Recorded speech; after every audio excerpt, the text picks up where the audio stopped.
A service of KIBMradio.com, the Internet's home for an all old-time radio.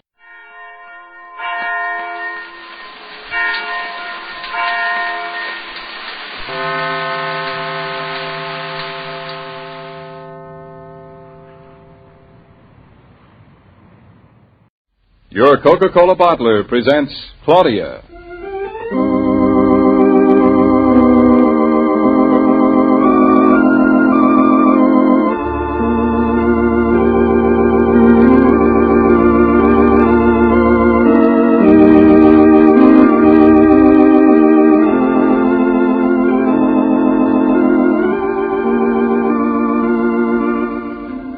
Claudia, based on the original stories by Rose Franken. Brought to you transcribed Monday through Friday by your friendly neighbor who bottles Coca-Cola.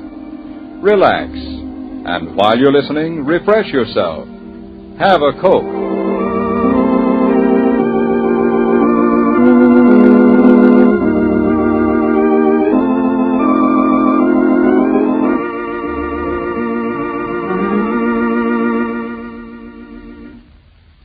And now, Claudia.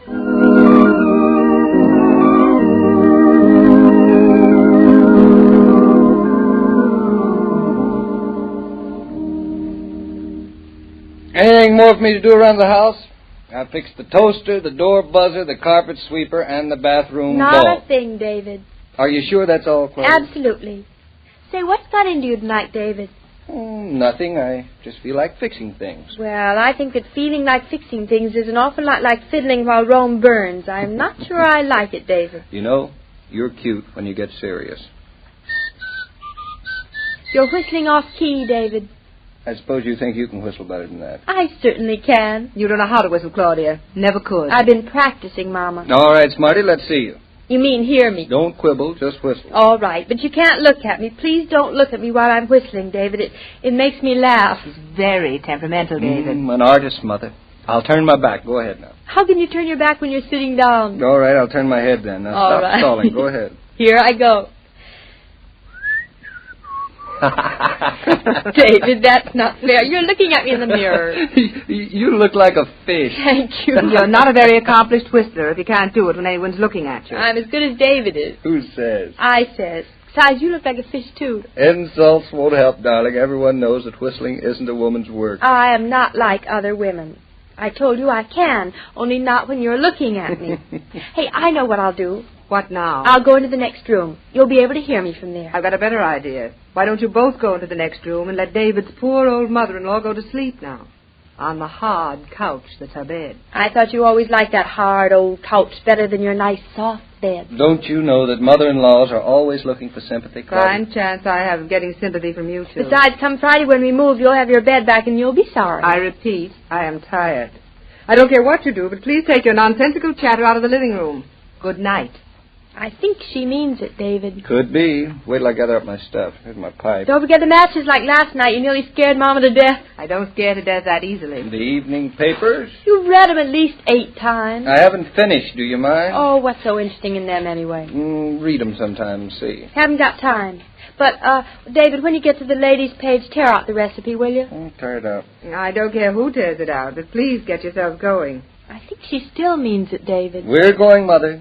Sleep tight, sleep tight. David, I've got an idea. Tell them in the bedroom. No, I'll tell you here. Make it quick, Claudia. I'd like to go for a walk. You would, eh? I would. A nice long walk. It's a lovely night out. You know, that's not a bad idea. I think I'd like to take a walk, Wonderful. too. I'm all ready. When you come back, try if it's at all possible not to awaken me. She's ferocious when she's awakened at night. I snap. Like a dog. More like a black bear. Now clear out of here, both of you. I got to put on the tie. I'll be right with you. He doesn't really whistle badly at all, does he, Mama? Better than you. I think so, too. David seems to be in fine spirits tonight, doesn't he? He certainly kept busy fixing things and whistling. Never saw him fix or whistle so much before. Funny, I never thought David would be the kind of man who likes to fix things. They all do, at times. Who does what at which times? I was afraid of that. Of what? You're contagious, Claudia. What do you mean? Now David comes into a room asking questions. Questions. Your mother is in a terrible mood, darling. Come on. Let's leave her with herself. Hand me my jacket, David. Here you are. Don't get lost. We won't. But if you do, remember your name is sewn into the seam of your dress right next to the zipper. Go to a police station and tell them who you are. They'll bring you back. All right, silly. Don't wait up for us. Don't worry. I'm asleep already. Night. She does look a little tired, don't you think, David? Well, she'll get more rest in a couple of days. When we move out. She'll be lonesome, too. Mother doesn't mind. Besides, we won't let her get lonesome.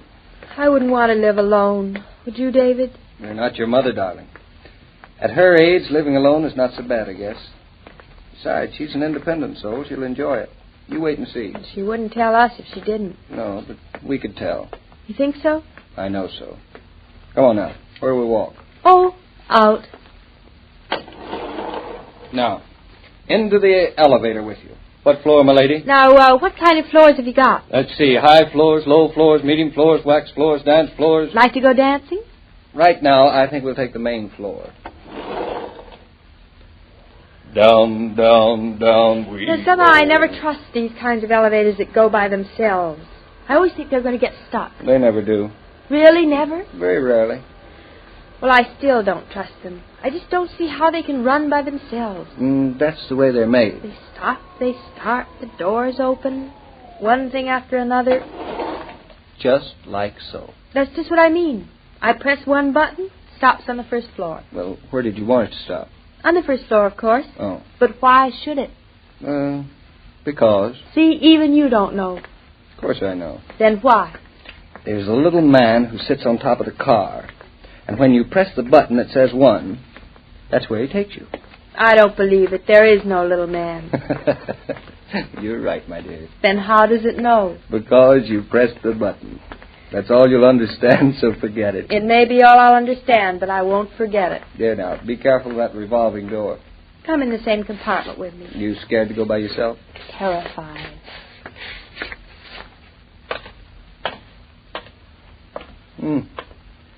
Nice night.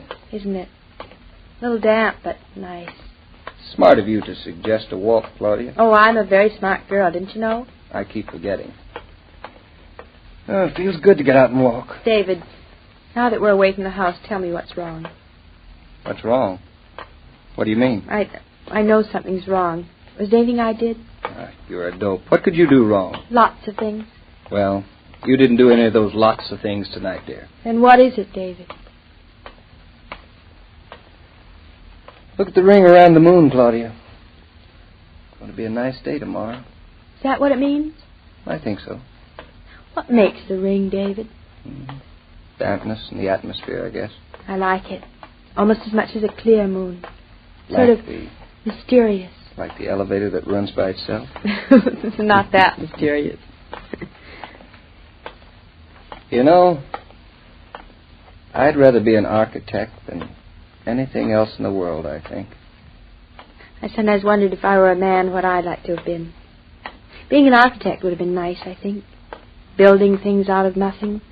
Houses for people. Schools. David, did you always want to be an architect? No, or a farmer, but rather an architect.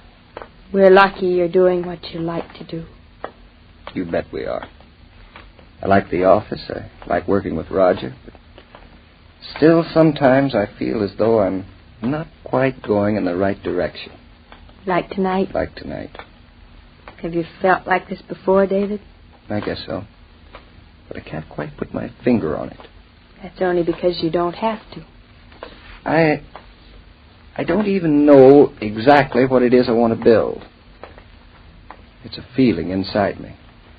It's mostly that I feel as though I want to do something big. Leave something beautiful in the world. I'm sorry, darling. I don't suppose I'm making much sense. It's enough sense for me, David. Oh, now look at the ring around the moon. It's sort of pinkish. Right behind the tallest spire of that cathedral, across the street. It's almost pierced by it. Kind of like a sign, isn't it? Almost. I wonder how we happened to walk here. I wonder. Do you believe in signs, Claudia? Oh, depends. On whether you like a particular sign or not, is that it?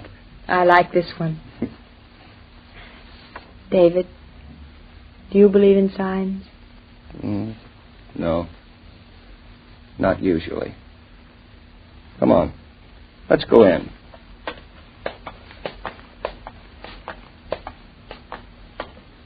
It's peaceful in here, isn't it, David? Peaceful. Quiet. It's almost like getting married. Claudia, do you see the way the stone sweeps up? It's a good, clean line, isn't it? The man who built this said, "I'm building a house, a meeting place, a place where people can come and meet their God." It's big, but not frightening. They know he's here whenever they come. Look around you, Claudia. It's in all these stones. You know, I think I understand something a little better now. Yes, David. I'm moving in the right direction. I'll build a great church someday, but not yet. I look around and I can see. But I'm not ready, Claudia. Technically, I could build a place like this. I know how a flying buttress should be constructed. I know how the walls must be balanced for the high ceiling. The building would stand. It would be good, as buildings go. But that isn't enough. No. No, it's not half enough. Maybe in a few years, David. Maybe. And we've both suffered a little. We're too happy now, and life isn't all happiness. Can't it be? Well, it's happiness, tears, joy and sorrow, respect, love, humility. All of those things. When I know more of them, I'll be ready. David, isn't there a way of building a cathedral without the tears? I'm afraid not, Claudia. David, let's leave. I feel almost as if someone's trying to take you away from me. Are we too happy? If happiness is loving someone and being loved, we are very happy. I hope it'll stay that way, David. Always happy. Always in love. Forever and ever.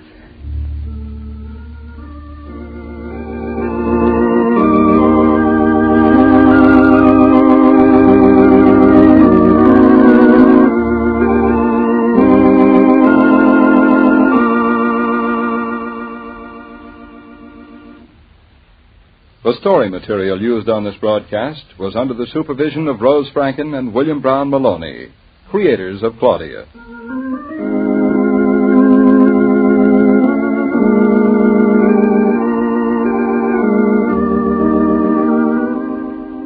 There's enough Coca-Cola so you can stock up. Now your family and friends can enjoy the pause that refreshes much more often. Coke is delicious, refreshing, easy on the budget, and welcome in any gathering. Now you can say, "Have a Coke" again when folks drop in to call. And once again you can count on Coke to make any occasion a party. You can ask your grocer for Coca-Cola when you're doing your marketing, and you'll get it.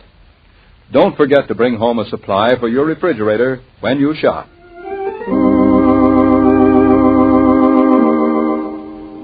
Every day, Monday through Friday, Claudia comes to you transcribed with the best wishes of your friendly neighbor who bottles Coca-Cola. So listen again tomorrow at the same time. And now this is Joe King saying au revoir, and remember, whoever you are, whatever you do, wherever you may be, when you think of refreshment, think of Coca-Cola. For ice-cold Coca-Cola makes any pause the pause that refreshes.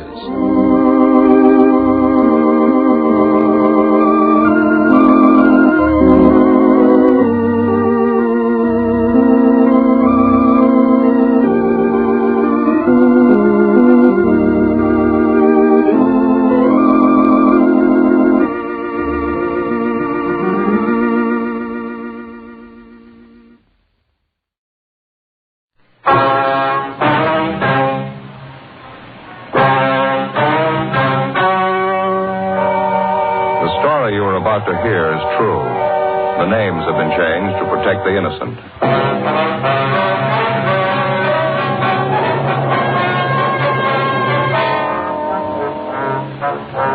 You're a detective sergeant.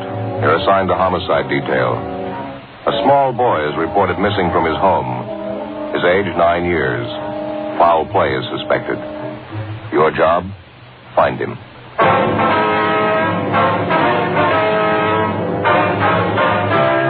Dragnet, the documented drama of an actual crime. For the next 30 minutes, in cooperation with the Los Angeles Police Department, you will travel step by step on the side of the law through an actual case transcribed from official police files. From beginning to end, from crime to punishment, Dragnet is the story of your police force in action.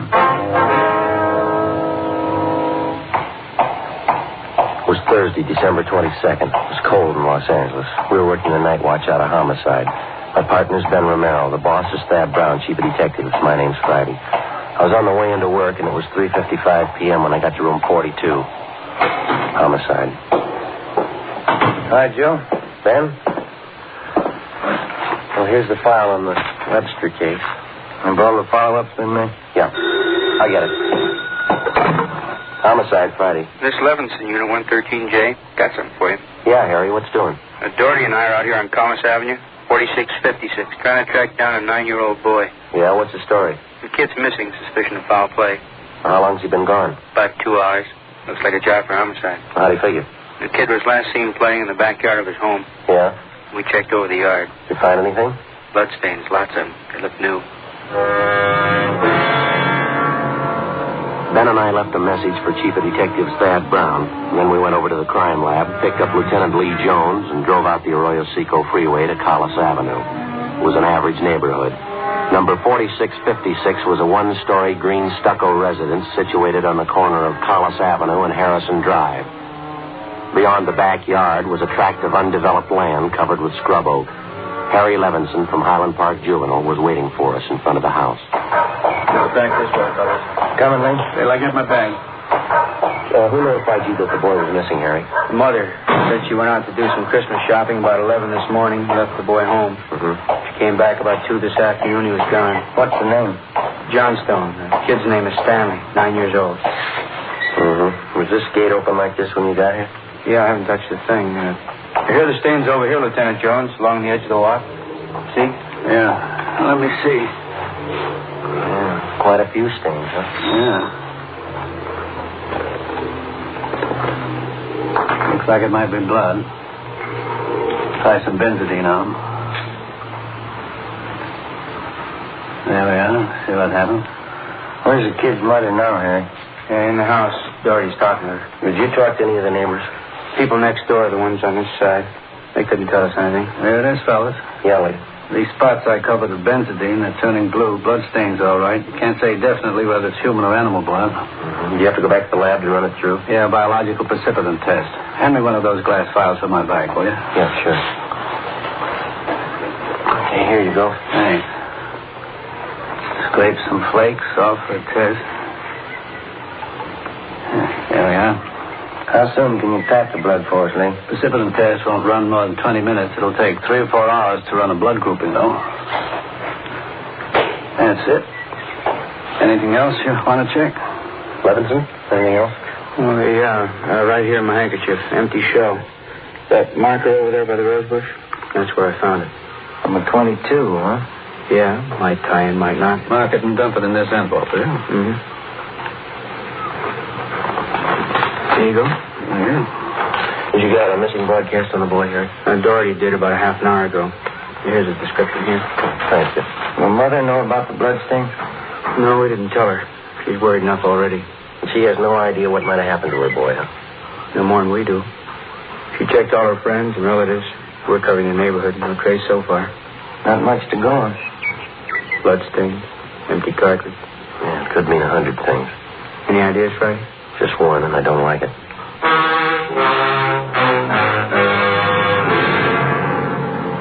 4:30 p.m., Thursday, December 22nd. The neighborhood search for 9-year-old Stanley Johnstone continued. Lee Jones went back to the crime lab to start the precipitant test and the blood grouping. Levinson and his partner, Doherty, from Highland Juvenile, stood by. We called Chief of Detectives Thad Brown, and he ordered up a special detail to aid in the search for the missing boy. Ben and I questioned the boy's mother, Mrs. Ruth Johnstone, a woman in her early 40s. She seemed fairly calm under the circumstances. Miss Johnson, is your boy standing in the habit of wandering off without telling you where he's going? No, he's not in the habit of wandering off, but he has done it before. Well, when was the last time, Miss Johnson? You don't have any children, do you, Sergeant Friday? No, ma'am, I'm not married. Well, there comes a time in every young boy's life when he feels that it's time to leave home, go out on his own. Usually happens somewhere around 8 to 10. I think I know what you mean. I have a boy. Well, then you know how it is. My husband and I scolded Stanley one afternoon after school, and he was quite put out about it. Thought George and I were unfair. Packed a few of his things and left. Well, how long was he gone? Oh, no time at all, about 2 hours. I was worried about him, but my husband said to leave him alone. But every boy had to go through that stage. Mm-hmm. Well, then you think that he's run away from home again this time? Yes, I think so. He's been gone about 4 hours now, and I have a funny feeling about it. Did you and his father have some misunderstanding with the boy recently? Well, that's just it. We haven't. I don't mind telling you now that we're talking about it. I am getting worried. Was there any place around that he might like to visit, a hobby shop, playground, someplace he might be? Yes, there's Jensen's model shop, Little Shannon Burroughs, but I've already called there and he hasn't been seen all day. I've called all his friends and they have no idea where he is either. Well, we'd like a list of all of his friends and the places that he was known to frequent. Yes, all right, I'll give them to you. Where do you suppose he is? Where's your husband now, Miss Johnson? At work. George works for the city. He's a fireman. What house is he stationed at? Engine Company 12. He's working the A platoon. He'll be home tomorrow morning. I haven't told him Stanley's gone. Was there any chance the boy might be down at the firehouse with his father? No, he seldom goes down there anymore. No, I don't think he's there. I'm awfully worried. May I call my husband? Certainly, go right ahead.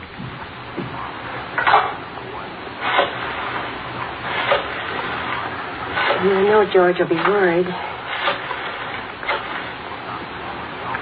Engine Company 12, please. Stanley's been gone too long. Hello? May I please speak with George Johnstone? This is Mrs. Johnstone. Thank you.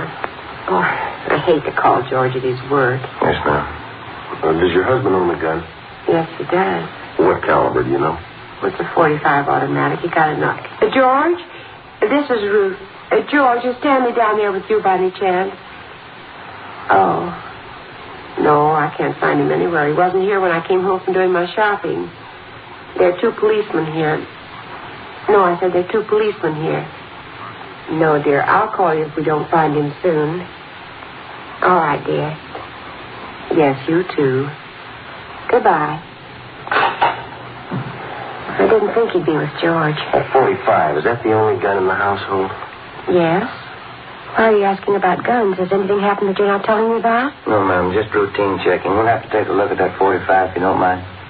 Maybe I should tell you we do have another gun in the house, but it's all wrapped up.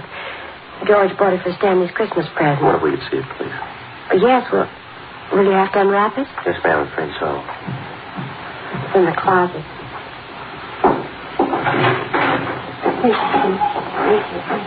They had to hide it. Let me see. Look, there's a paper it was wrapped in. Stanley must have found it. It's gone. You see, here's the gift card and the box the gun came in, the rifle. I wonder if I could look at that box, ma'am. Thanks.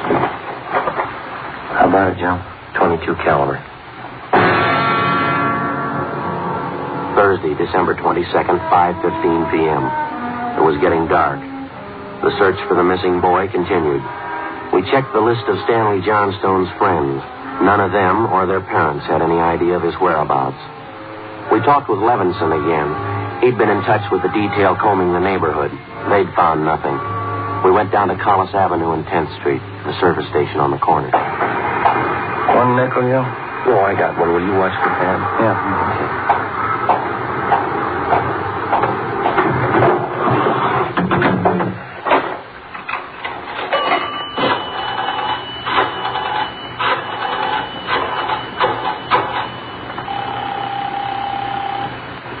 City Hall? 2667, please. 2667? Crime Lab, Jones. Hi, Lee. Joe Friday. Yeah, Joe. Any sign of the Johnson kid? No, not yet. How are you coming? Finished the precipitant test. It's human blood. Yeah? Working on the blood group now. Do you know what type the Johnson boy has? Well, Well, I didn't want to upset his mother. Thought I'd wait till the last thing. We're in the neighborhood. Check with the family physician. That way you won't disturb her. Yeah, I figured on that. Just a minute, Lee. Yeah, Beck. Most is pulled up. Okay. Thad Brown's out here now. I'll check you later, Lee, huh? All right, Joe. All right, bye. Oh, this way, Jim. Gentlemen, how's it going? We just checked with Lee Jones. Yeah, I know. It's human blood. What do you think? We talked with the boy's mother, Mrs. Johnstone, found a gun missing. Yeah? Caliber's the same as the empty casing Levinson found, 22. You said the gun was missing? Yeah, the Johnstones were going to give it to the boys a Christmas present. They had it hidden, but it's gone. Any idea who took it? Well, they left the Christmas wrapping behind. I think it was the kid. 22 rifle, huh? 9-year-old boy. When's he going to learn? First, it's carbide cannons on the 4th of July. The city issued ordinance after ordinance. A few thousand kids around the country had to lose their eyes, fingers, hands before their parents would give us their full cooperation to outlaw them. I know what you mean. Sure you do. You and every other cop in the country became the heavies trying to clamp down on them. So it's the same story. This time it's guns for Christmas. Well, I know what you're thinking, but we're not sure yet. Listen, Friday. There's a city ordinance against giving a gun to a kid. You know that. Yeah, I know that. There's a missing boy and a missing gun. There's blood on the ground and an empty shell. That's enough for me. Yeah, we're going to stay with it. Something's got to break. Yeah? I hope it's not the hearts of that kid's parents. Hi, Chief. Been looking for you, Friday. What do you got, Harry? Found the gun. New 22 rifle. I'd say it's been fired recently. Where'd you find it, Levinson? Back up there in that scrub oak behind the Johnstone house. Mrs. Johnstone identified it. Buckley took it down to the crime lab. Thanks, Harry. Miss Johnstone okay? Pretty sick now. Doherty came up with something else. What's that? There's another one missing. An 8-year-old boy. 6:30 p.m. We talked with Officer Doherty about the other missing boy. He told us that his name was Stephen Moorheim, 8 years old. His family had just moved into the neighborhood. It seemed that no one besides the Moorheim family knew that the boys played together. Mrs. Moorheim told us that Stephen told her that he was going out to play and that he'd be home by 6 o'clock for dinner. She told us that he was an unusually prompt boy and almost never overstayed his playtime. We got a description of the Moorheim boy and put out a missing broadcast. We called the Johnstones' family doctor. He told us that Stanley's blood was type O. At 7 p.m., we talked again with Mrs. John Moorheim. Are you sure Mrs. Johnstone doesn't know where the boys are? She has no idea, Mrs. Moorheim. Oh, this is terrible. Just awful. I feel there's more to this thing, something you're not telling me. There's no use to upset you until we know a few things for sure. And you're holding back something. Well, now, please try not to worry, Miss Moorheim. There are certain things that we're going to have to ask you, routine questions in any kind of investigation. Is there anything else you want to know? Yes, ma'am. What is your boy's blood type? It's a funny question. Do you think anything's happened to him? Have you found him and you're not telling me? No, ma'am, we haven't found him, and we don't think anything's happened to him. His blood type? Yes, ma'am. Well, I think I have it written down in Stevie's baby book. Yes, here it is. It's type O. Thank you. I wonder if I might use your phone? Yes, of course, it's in the hall. I'll be right back then.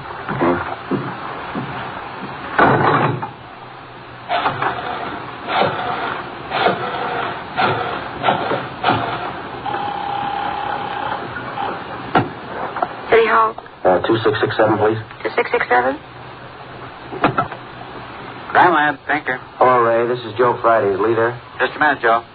Take 2, Lee. Jones speaking. Checking back, Lee. Did you get the blood types on the 2 missing boys? Yeah, both type O. So were the stains, Joe. Type O.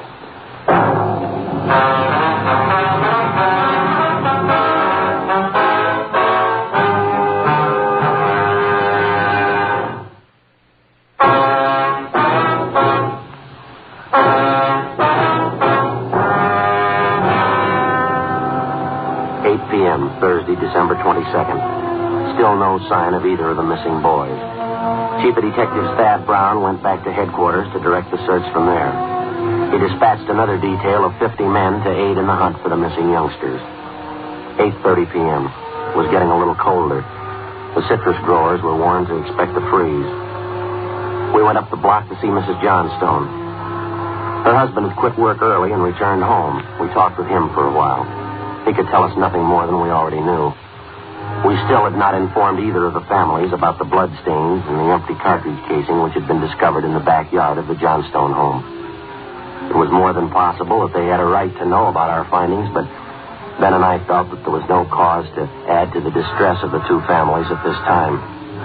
If the two missing boys were found alive and well, then the bloodstains and the cartridge would be of no concern to the relieved parents. At 8:40 p.m., Ben and I left the Johnstone house and went to the home of Mr. and Mrs. John Moorheim. Miss Moorheim, you said your husband worked at a market? Yes, he telephoned about 15 minutes ago. Said he's closing up right away. He'll be here any minute. I wish Stevie would call, come home. It's so cold out tonight. All he had on was a thin cotton jacket. Well, try not to worry. We're doing everything we can. He'll be all right. Stevie's father's such a sensitive man. He and the boy are so close. I know he's terribly upset. Now, you're sure there's no place that you might have forgotten, someplace where the boy might be? No place. No. If anything's happened to the boy, it'll just kill John. No. You sit still. I'll get him, Miss Moorheim. Joe? Yeah. The Johnstone kid, he's been found.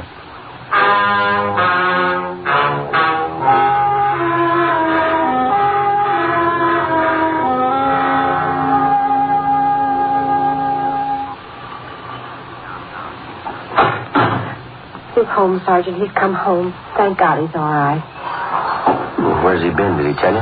No, he didn't. His clothes are all dirty and he's acting strange. Never seen him like this. How do you mean, Miss Johnston? Well, he just came to the front door and said, "Hello, Mom." And sat down in a chair and stared at the floor. And we talked to his father and me. Do you mind if I talk to him? No, go ahead. I asked him about the little Moorheim boy, but he wouldn't tell me a thing. Where is he now? Right over there in the living room. Looks all right. Yes.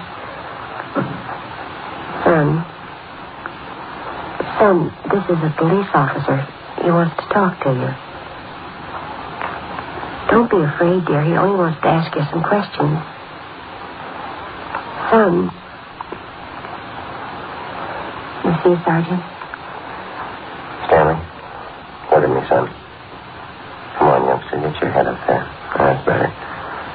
Here's your mother pretty worried. You know that. You want to tell us where you've been? We should try to get him to eat a little something. You hear that, son? Want something to eat? Stanley, there's another little boy up the street who hasn't come home. You know where he is? His father and mother are worried about him, too. Just like your folks were. We're going to ask you to help us find him. I killed him. I killed Steve with the .22. We were only playing, but I killed him. How do you know you killed him? Maybe he's only hurt now, isn't he? No, he's dead. I know he's dead. The gun went off, and we forgot we put bullets in there. Where is he, Stanley? I hit him. I was scared. I didn't want anybody to find him. Where did you hide him, son? In a cave up on the hill. I didn't mean it. He was my pal. You want to show us where, Stanley? Yes, I'll show you. Please, don't send me to jail.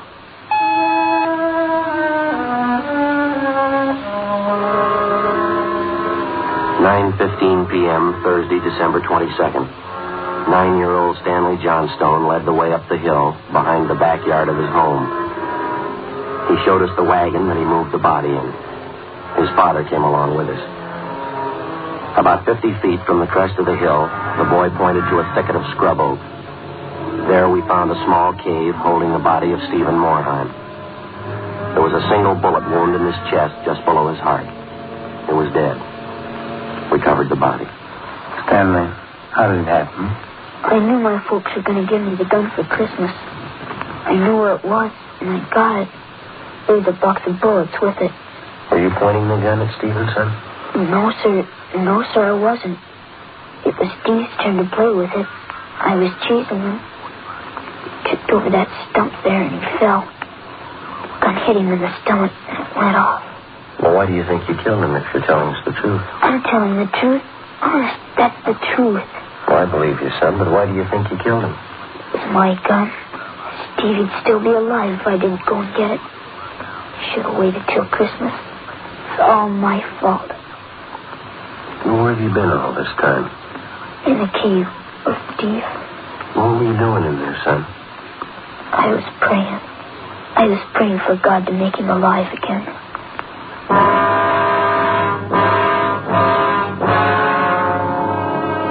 After a thorough investigation, Ben and I were convinced that the shooting of Stephen Moorheim was accidental.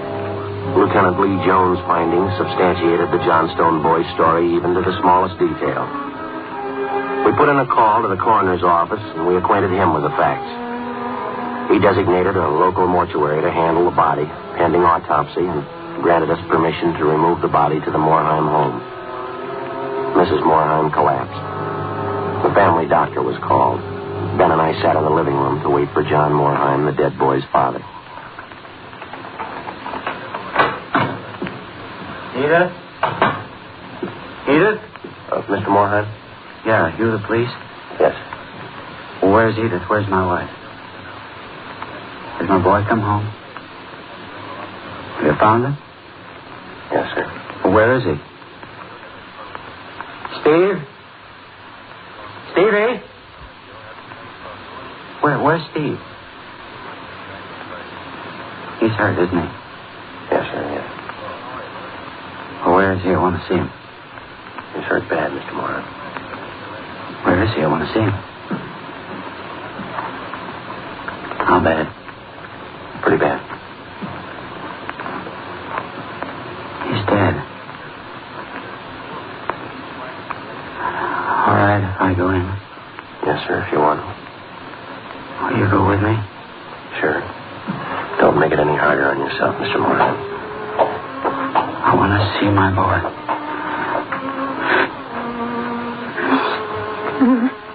Mr. Morheim.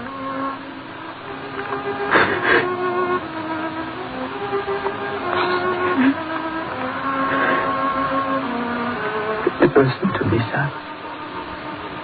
We got you a lot of nice things for Christmas. Everything you wanted. I got you the 3 new cars for the train. That one with a searchlight on it really works, son. Got you that new switch you wanted. A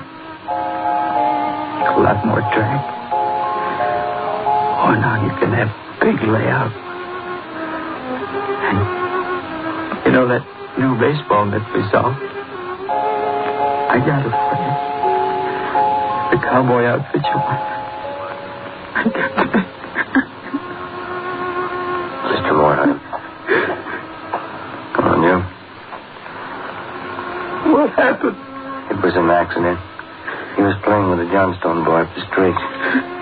Playing with a gun. It went off. What was the other boy's name? Stanley Johnstone. It was an accident. Mr. Morheim, where are you going? I want to see that boy. We had no idea what the dead boy's father had in mind. We didn't feel that we should try to restrain him. Ben and I went along with him up the street to the Johnstone home.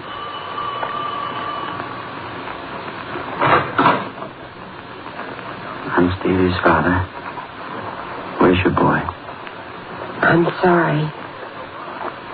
We bought the rifle. We were going to tell him not to use it unless his father was with him until he learned how to treat firearms. Where's your boy? Right here. Won't you come in? It's all right, Miss Johnstone.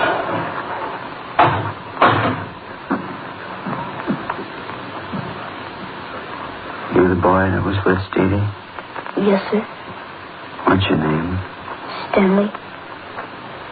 I know it wasn't your fault, Stanley. Wonder if you'd do something for me. Yes, sir. I've got a lot of nice presents for Stevie. I know he'd want you to have them. I want to give them to you Christmas Eve. Mom? I think that'd be a fine idea, son. Come on, Ben.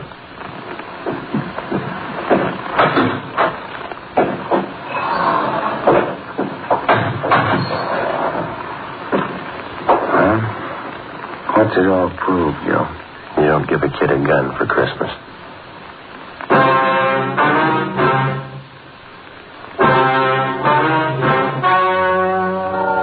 The story you have just heard was true.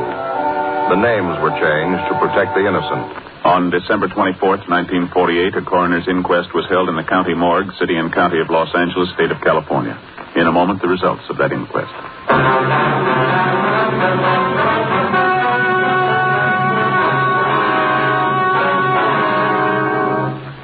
At the coroner's inquest, it was officially recorded that Stephen Morheim's death was the result of an accident. Stanley Johnstone was absolved of any legal responsibility for his friend's death.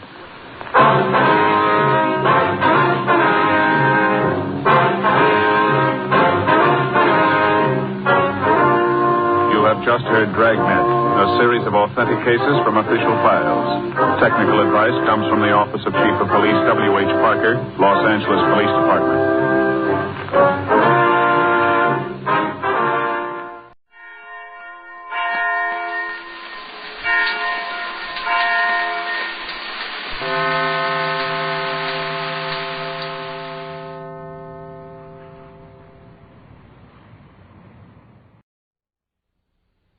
There's a lot of guys in L.A. who wear black suits.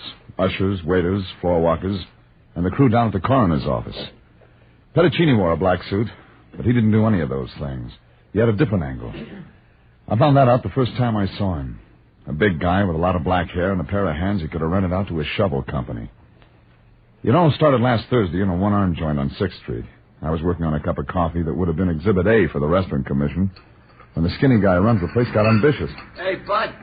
I'm going to go get your coffee or bear claw, maybe, huh? I'll chew on the coffee a while. I made it myself. I got a special recipe. It's a secret. Save it for the next war. We'll need some weapons. Oh. Try to please the public, and what do you get? Nothing but talk. Everybody got to have an answer. I'm going to be a big man in this business someday, and I'm Sure. Your phone's ringing. Maybe it's J.P. Morgan. Well, your wise guy or something, huh? So it's only your girl. I ain't got one. If a girl ties you down, you can't get nowhere. It's a bad business. Hello, you Bear Claw Coffee Shop, you who? I'll ask him. Hey, Bud, is your name Regan? Who wants to know? A guy named Lion. Hang up on him. Bad business, hanging up on people. Here. Okay. Yeah? Oh, Jeffrey, I'm glad I finally located you. I know this is your day off. I'm busy. So long. Now, wait. Don't hang up. I wouldn't think of interfering with anything you have planned today. I just thought I might be able to help you relax, relieve the tension. What's in it for you? Oh, now, Jeffrey, I intend to watch the workouts at the Lacey Street Gym today, but I can't make it myself. Now, if you care to go, just use my name at the main gate. They'll let you right in. Who's the client? Client? Client? I didn't say anything about a client. Of course, if you want someone to talk to, someone who knows the ins and outs of the fine, manly sport of boxing, there's a chap named Petticini. Be sure to look him up. Give him my best regards. Old friend, roomed together in college. What college? What college? Well, at the moment it escapes me. So did I. So long. Now, wait. No, the truth is, Jeffrey, I don't really know this Petticini guy at all. He retained us. But I thought you could enjoy yourself at the gym. Meet Petticini, talk to him, find out what he wants. Then the first thing tomorrow, you can start right in, show him the kind of service international. That's bad business, you're hanging up on people. Oh, shut up. Every time I get hot under the collar, I always sit down and drink myself a cup of coffee. You want some? I'm not that hot. Oh. Is that going to be for you without him calling back, huh? Try hello. He'll pick it up from there. Hey, where you going? What'll I say to him? Try hello. He'll pick it up from there. That's what you just said. Yeah. I had my choice of talking to the Lion again or going straight out to the Lacey Street Gym and talking to a guy named Petticini. I already knew what the Lion had to say. So I drove out Sunset past Alvarado, found it in the middle of the block. Big pile of cement that might have been a soundstage once. I drifted through the gate and started up the ramp. That's when a little guy wearing a hat he could have used for a snood stuck out a hand. Price of 50 cents. 50 cents to what? I work for Anthony J. Lyon. He said to use his name. All right, you used it. 4 bits. You always this nice? I won first prize this week. You must have cheated. Look, the name's Joey Arch. Used to fight bantamweight. Now, you're tempting me, and it'll be an assault with a deadly weapon if I hit you. I'll wire for help. Oh, cut it out. All the time answers. Look, I came here to see a guy named Petticini. And Joey's making it tough for you, is that it? Huh? My name's Petticini. You looking for me? Oh, yeah. Yeah, Lion sent me. You be Regan? Joey apologized, don't you, Joey? Yeah, but this guy... Oh. Okay, Regan. I think I'm still fighting sometimes. Thanks for coming. Look, I've been working out with the boys. I want to get out of these clothes and catch a shower. My office is upstairs. I'll be right up. Make yourself at home.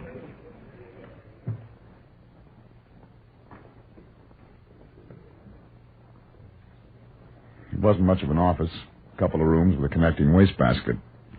Figured Petticini wasn't going to retire from what he made out of the boxing business. I was just finishing my cigarette when he walked in. This time he wasn't wearing the sweatsuit. He was wearing a black one. But he skipped the white carnation. I didn't figure to do much for that white collar he was wearing backwards. Father Petticini? Yes, that's right. I didn't know you were a priest down there. Well, you can't punch a bag wearing a cassock. You surprised, aren't you? I'm 38 years old, Regan, and I get surprised every day. There's no other Petticini around here. No, I'm the one you're supposed to see. Well, maybe the Lion didn't know you were a priest either. Well, come to think of it, I may not have mentioned it when I phoned him. I thought so. Well, Father, we'd be glad to help, but I'm not sure you have anything to be in our line.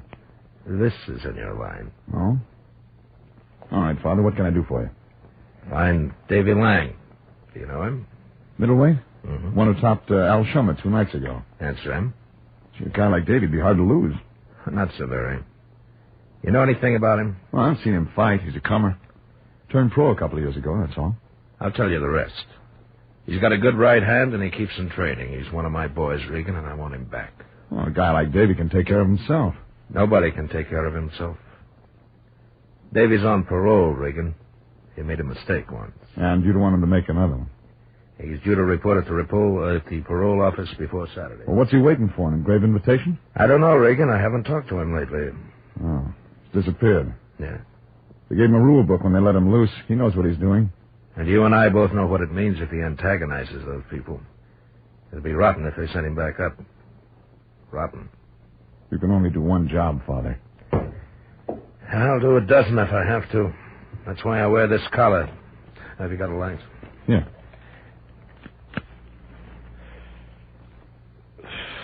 Thanks. You know, I was raised on this street, Regan. I've known a lot of guys like Davy Lang, kids who make little mistakes that turn into big mistakes. You figure Davy Lang hasn't made that big one yet? I figure David Lang isn't going to make that big one. That's why I sent for you, Regan. Here, here's a check. If it takes more, I'll get it. Oh, thanks. You won't help me? Well, I didn't say that. When did he turn up missing, Father? Right after his bout last Tuesday night. I'm his manager and trainer till he gets going. He dropped Al Shummer in the fourth. 10 minutes later, I went to his dressing room and he was gone. I haven't seen him since. Anybody else see him? Doorman, cab driver? No. I thought he'd call me, but he hasn't.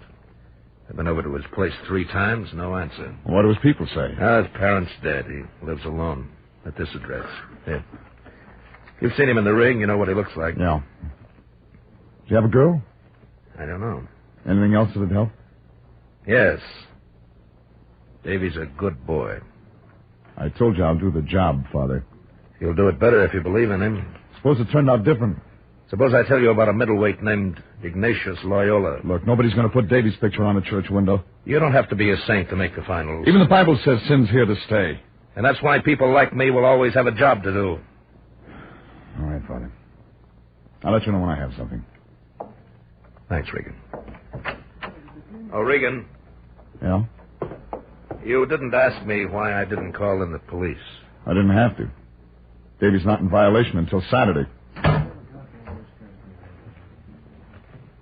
Crosby did it. I don't know why I couldn't. This is the old... I left him standing there blowing smoke rings. A kind of smile came on his face, like maybe he just got some inside dope and something real big. But I didn't feel like smiling. I climbed in my car and drove down to Missing Persons Bureau. They hadn't picked up anybody who looked like Davy Lang. Then I went through the dead and unclaimed records over at the city morgue. Nothing there. Lincoln Heights and City Jail, all the hospitals turned up the same. Nothing. It was after 7 when I got to the address Father Petticini had given me. A red brick apartment house in South Marathon. Davy's place was on the 2nd floor. I pulled out a ring of skeletons and won my letter on the 3rd key. I didn't expect to find anything. I was wrong. A blue suit with a scar across his face was standing in the middle of the room. It was dark in there, but I could still see that .45. Then I began to feel nervous, like a hula dancer in a forest fire. All right, Nosy, close the door. Walk over to that wall. That's right. Okay. Now, tell me you're the landlord. Milkman? Friend of Davy's? That way, huh? Well, Listen, Bus. Don't you guys ever learn? My knees folded like an army cot. Began to see pinwheels all over the place. He knelt down beside me and went through my pockets. I heard him grunt when he found my gun. Then he lit a match to read my billfold. He didn't like what he found there either. Your name is Regan, and you're gum healing for Davy Lang. Who sent you? Oh. I ask you one question. Who sent you, Regan? Was it Mel Lawrence? Did she hire you? No. She'd have more brains than that. Ah, that priest, wasn't it? Davy ain't got no family. It was a sky pilot who hired you, wasn't it? Pedicini. Yeah. Pedicini. Why didn't I think of that, huh? Pedicini.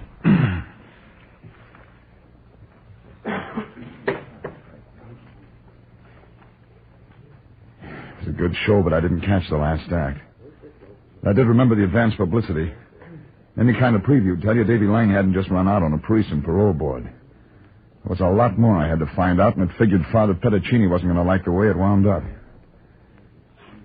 It was an ice age later. I rolled over and found out I had some legs. Then I found a bottle of scotch on top of the stove, and that helped a lot. I tugged on it while I went around the place. There were 3 suits and an empty suitcase in the closet, and some shirts and things in one of the drawers. Wherever Davy'd gone, he was traveling light. I was trying to fit in the guy with the scar when I remembered him talking about a girl named Mel Lawrence. I polished off the scotch and tried the telephone book. I was lucky. It said Mel Lawrence lived over on Melrose.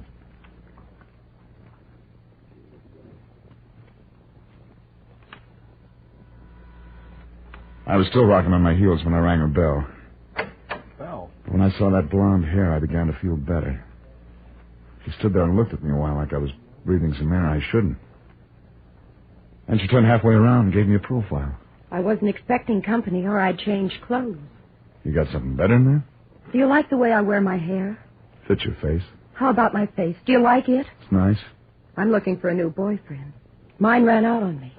Come on in. I keep my scotch over there and my bourbon over there. I'm a model. I work 3 or 4 days a week, and the rest of the time, I don't have anything to do. Well, if things are that good, why'd your boyfriend leave? You tell me. Maybe I can help. Sure you can. Just put your arms around me and kiss me. My name's not Davy. Shut up and kiss me. Well, that wasn't the trouble. Now, tell me I'm pretty. You're pretty. Tell me you like me a lot. I like you a lot. Tell me you like to kiss me. Tell me that Davy used to tell me. Tell me all that, and then tell me why he didn't pick me up. Why'd he clear out? Where's he gone? Sit down. What's the matter with me? What have I got that other girls haven't got? I said sit down. You hit me. It's time to talk sense. Who are you anyway? My name's Regan. I'm looking for Davy Lang. What do you want with him? Father Pedicini hired me to find him. Father Pedicini. He wants to make sure Davy keeps his nose clean. He didn't mention your name. I never met him. Davy's told me a lot about him. Only Davy isn't around anymore to tell me about him now. Davy ran out on him. He ran out on me. Maybe he didn't. Oh, yes, he did. When Davy goes someplace, he just goes. That's all.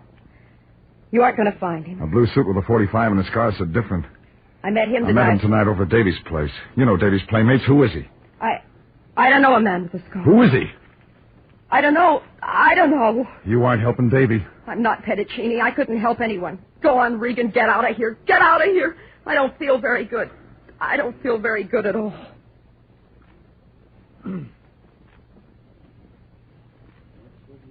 Well, I knew she had some more to say, but I knew she wasn't going to say it then.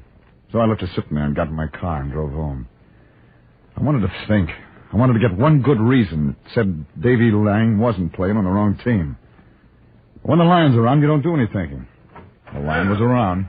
Jeffrey, I'm glad you got home. I wanted to talk to you about Pedicini. He's a priest, isn't he? Yeah, why? Run any expenses yet? No. Good, then we'll drop it. I'll phone him first thing in the morning, recommend another agency. I've been thinking... You've been thinking wrong. We're staying with this one. Well, now, see here. I'm the president of International Detective Bureau, and I can't collect a bonus from a member of the clergy. It wouldn't seem right. You better not try. Oh, I wouldn't.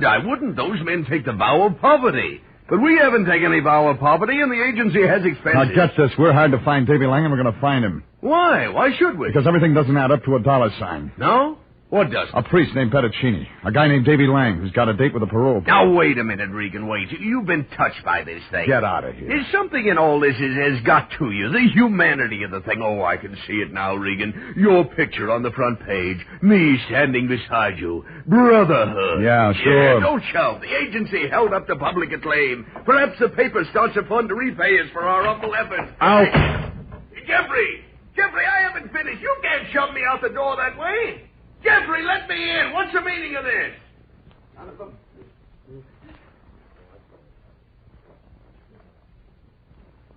But I didn't tell him. I was thinking of Davy Lang in a blue suit with a scar, and Father Pediccini in a blonde who had a lot of tears. It was all out of focus, like a 10-cent movie.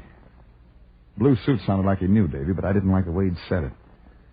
I was trying to figure why Davy'd run, and that's when I got on the phone and checked a bookmaker I know on Main Street.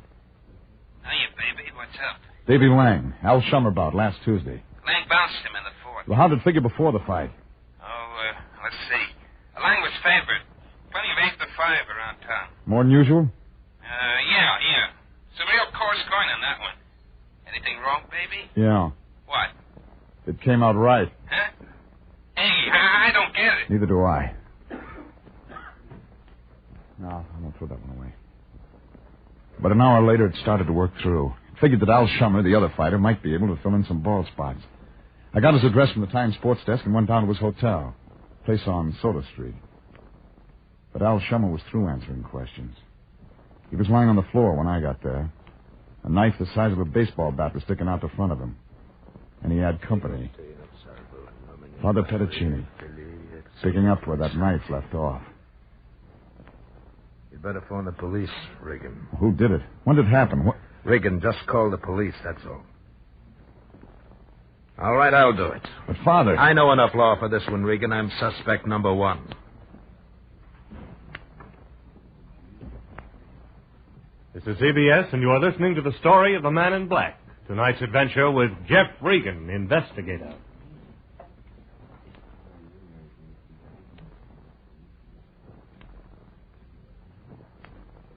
Now, here's a special word for those of you who are interested in setting up a retirement fund.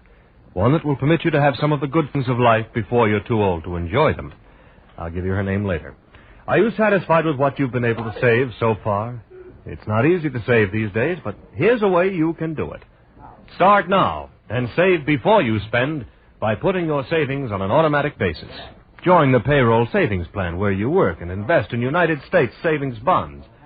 Under this plan, your firm sets aside whatever sum you name from each paycheck and uses the money to buy savings bonds for you. The bonds keep growing in value, paying you back $4 for every 3 you save in just 10 years. Buy United States bonds. An investment in bonds is an investment in the future of your country. Buy United States bonds and keep them. And now back to tonight's story of the Man in Black and Jeff Regan, Investigator? Had to do that.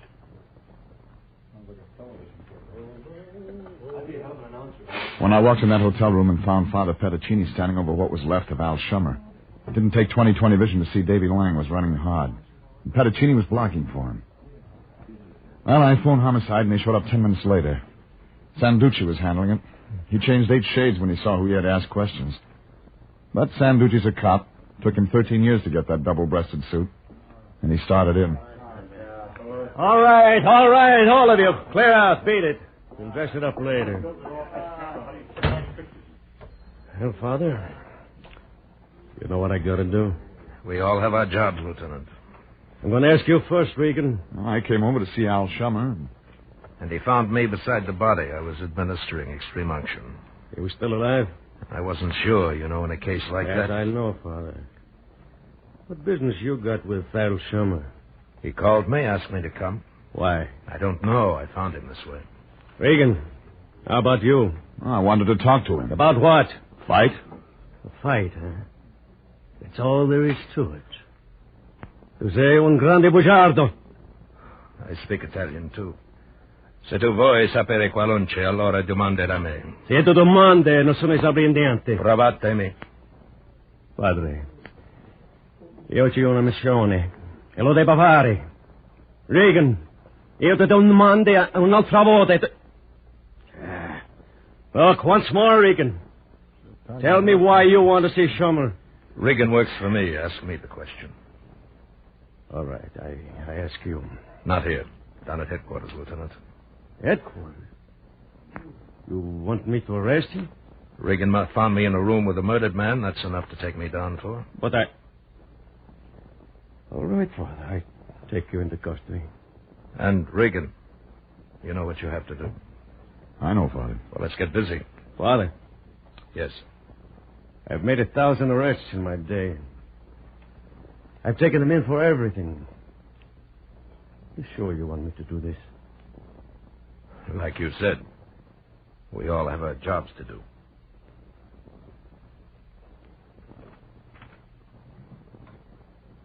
When he said that, he was looking right at me.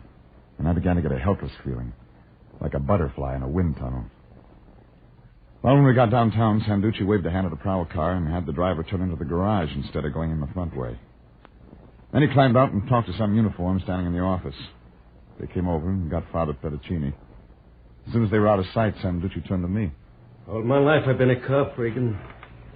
All the time I play it one way. I ask and they talk. If they don't, I lock them up till they do. Tonight I play it different. You didn't ask any favors. Those guys are taking him up to my office. No newspaper guys or anybody else is going to know he's in there. Then what? I won't ask him anything, and neither will anybody else around here. Right now. What about tomorrow? I'm off duty then. Before I leave, I have to ask him something. He won't tell you. This is homicide. Who's he covering for, Regan? He's counting on you to turn up something. You find what he wants, Regan. You find it fast and you find it alone. You got 3 hours to do whatever it is. And the morning squad comes in. They like reports, and you can't stop reports. Now, Regan. Yeah? No falla manganza. What does that mean? You better not make a mistake.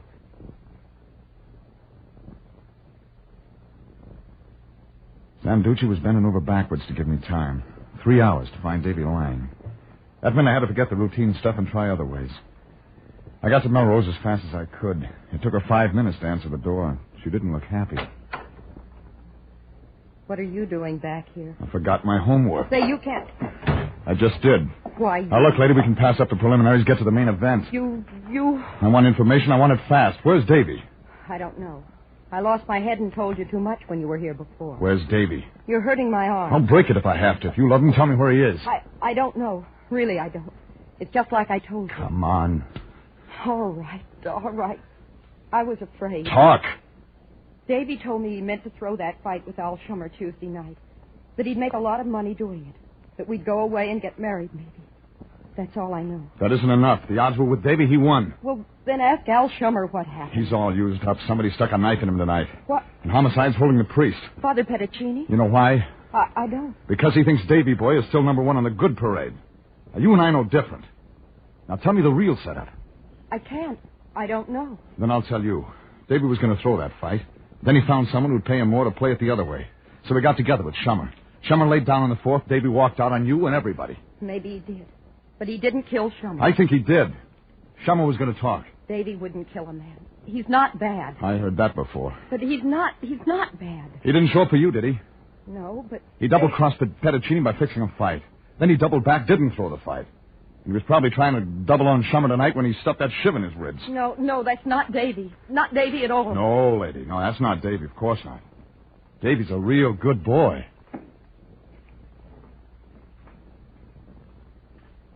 Well, I thought I had most of it when I left there. You'd figured David got a bright idea somewhere along the line and bet on himself to win. That meant he had to make a deal with Al Schumer. Only Schumer wasn't around to talk about it anymore. I figured if I walked into the station and gave that much to Petticini, he'd let homicide handle it from there. But I was wrong. Regan, did you find him? No. Something's happened to him. He's blown town. I can't believe that. Father, he was fixing a fight right under your nose. Davy? He was going to take a dive, but he didn't. And Schumer, was he in on it? Well, they must have tussled over the payoff. What else? Well, he's rattled on everybody he knows, including his girlfriend. We haven't heard Davy's story. He couldn't write one good enough. Isn't it that late? Father, you can call in Sanducci right now. You can tell him what I've told you. They send out a pickup on Davy. You'll have to sooner or later. And what about the parole board? He's broken that. Shummer's dead. We don't know if he did that. Who else? It doesn't fit Davy. All the rest of it does. That can be cleared up. You take a lot of convincing. You're a detective, Regan. You always come up with facts. All I've got is faith. In him? I can't believe he'd kill a man. I'll get Sanducci. All right, Regan. All right. Hey, Sergeant, You want... Through, Regan? Yeah. Where's Sanducci? In his office. I'll call him for you. Okay, mouthpiece. Right in there. Pardon me, please. Who the hell are these people? Sure, All right, that's Dr. Watch. Where is... Come on. Jack, up on mic, boy. Who's the one? Page 28. Bottom of 27. Let's get on mic. We're recording it, Yeah. huh? Come on, let's go. Bottom of 27. Pardon me, please. Sure, Sarge. Yeah? Never mind calling. Suit yourself, Regan. When did Father Petticini send for a mouthpiece? He didn't. The guy just showed up, said he was a lawyer, wanted to see him. Why? I don't know. All right to send him in, wasn't it? I didn't answer that because the guy who'd passed me in the hall had his coat collar turned up. The glasses made it look good. But if he was a lawyer, he'd gone through law school in one day. I waited around outside. He wasn't in there long. 10 minutes later, he brushed out the door. I was waiting for him at the corner.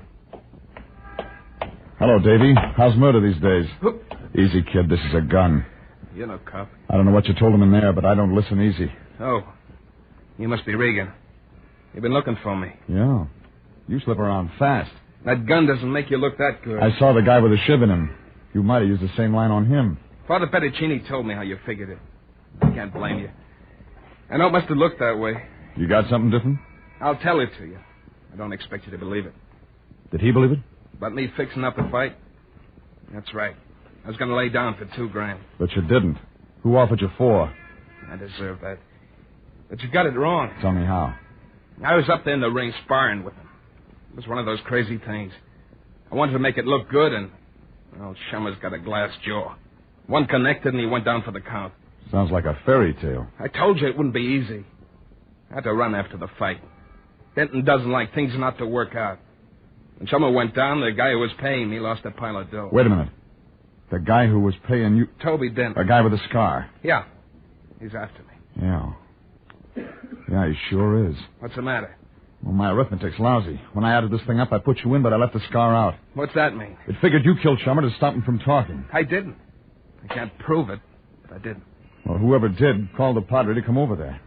The guy who killed Shummer wanted the Padre taken in. Why? Why would he want Because he knew hooking the Padre was a sure way to smoke you out of hiding. It was all a setup to get you. Toby Denton. Yeah. Toby Denton. You figured it smart, people, but you got there too late. What? It was Denton. He was still wearing the blue suit and the scar. But this time he had help, a muscle in a trench coat. They were both carrying heavy artillery. Been waiting 10 minutes for you two to finish up. French? Yeah? We'll just have to take Regan along with us. All right, straight ahead. Wait a minute, Toby. Regan had nothing to do with this. I'm the guy you want. Don't worry, we'll take good care of him. Me and Regan met once, didn't we, Peeper? How do you feel, Regan? Better than you will when they strap you down in that gas chamber, Tony. Toby. You hear that, Trench? Hey, come on, Toby, let's move. We'll stay right here, Toby. Move. You know I can hardly handle myself. Gun butt wouldn't get me to. You'll have to shoot. There's a cop station half a block away. Leave Regan, I'll go with you. I always wanted to plug somebody right outside a cop station. Kid was fast. He went after Toby with all he had. I got busy with the tall guy in the trench coat. He wasn't fast, but he was big, and he kept me busy. I landed a lucky kick that turned him green in a second, and after that it was easy. I turned around to give the kid a hand, but I was a second too late. Regan! Davy took them both in his chest. That's when Toby spun around and tried for me, but this time he was too late.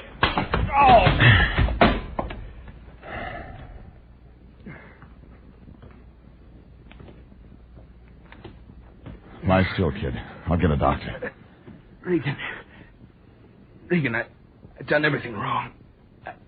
I didn't want him to get you, too. Don't talk. You made up for it all. I'm not bad. All the way? No. Like the Padre always said. You're a good boy.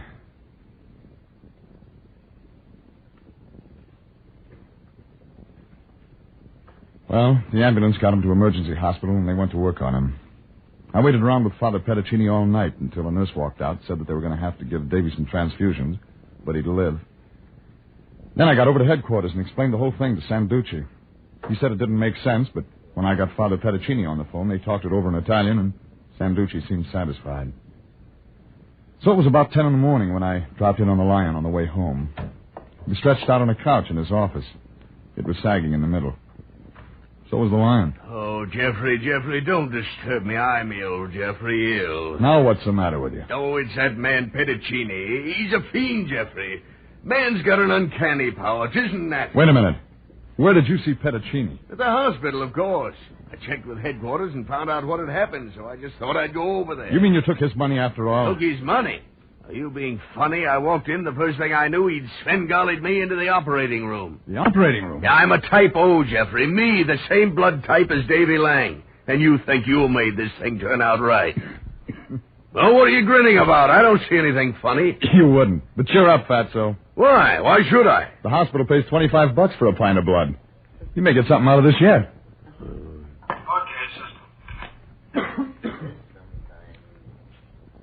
CBS, the Columbia Broadcasting System.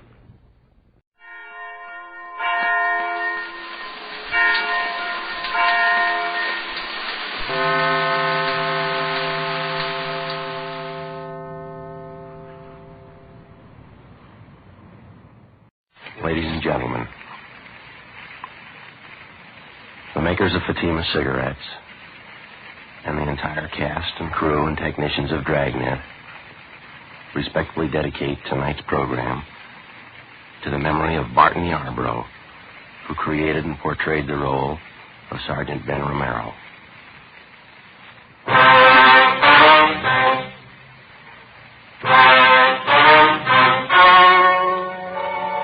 The story you are about to hear is true. The names have been changed to protect the innocent. Fatima Cigarettes. Best of all, king-size cigarettes brings you Dragnet.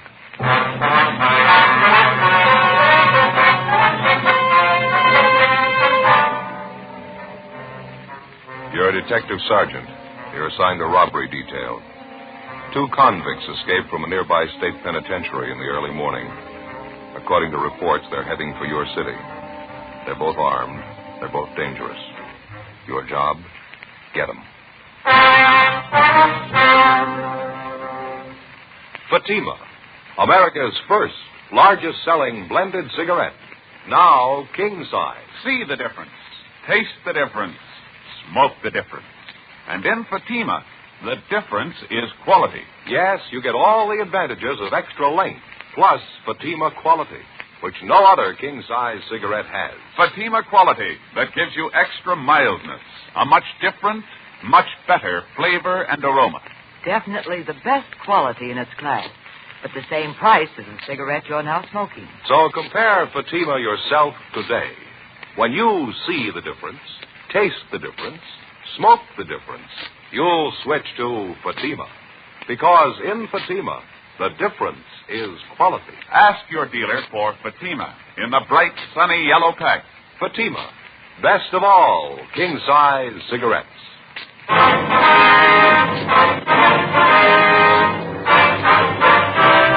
Dragnet, the documented drama of an actual crime. For the next 30 minutes, in cooperation with the Los Angeles Police Department, you will travel step by step on the side of the law through an actual case transcribed from official police files.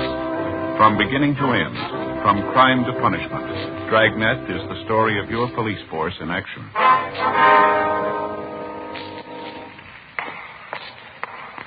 It was Saturday, April 24th. It was hot in Los Angeles. We were working the day watch out of robbery detail. My partner's Ben Rommel. The boss is Captain Didion. My name's Friday. It was 5 minutes past 8 a.m. when I got to room 27A. Robbery detail. Morning, Joe. Hi, Crowley. How's it working out? Any more word on the escaped prisoner? Nothing this morning, no. Captain likes to see you, Joe. Okay. Ben check in yet? Nope. Getting a little late. Guess he was held up, huh? Captain wants to see you right away. Some bad news, Joe. Oh, what's the matter? Maybe it'd be better if he told you. Oh, all right.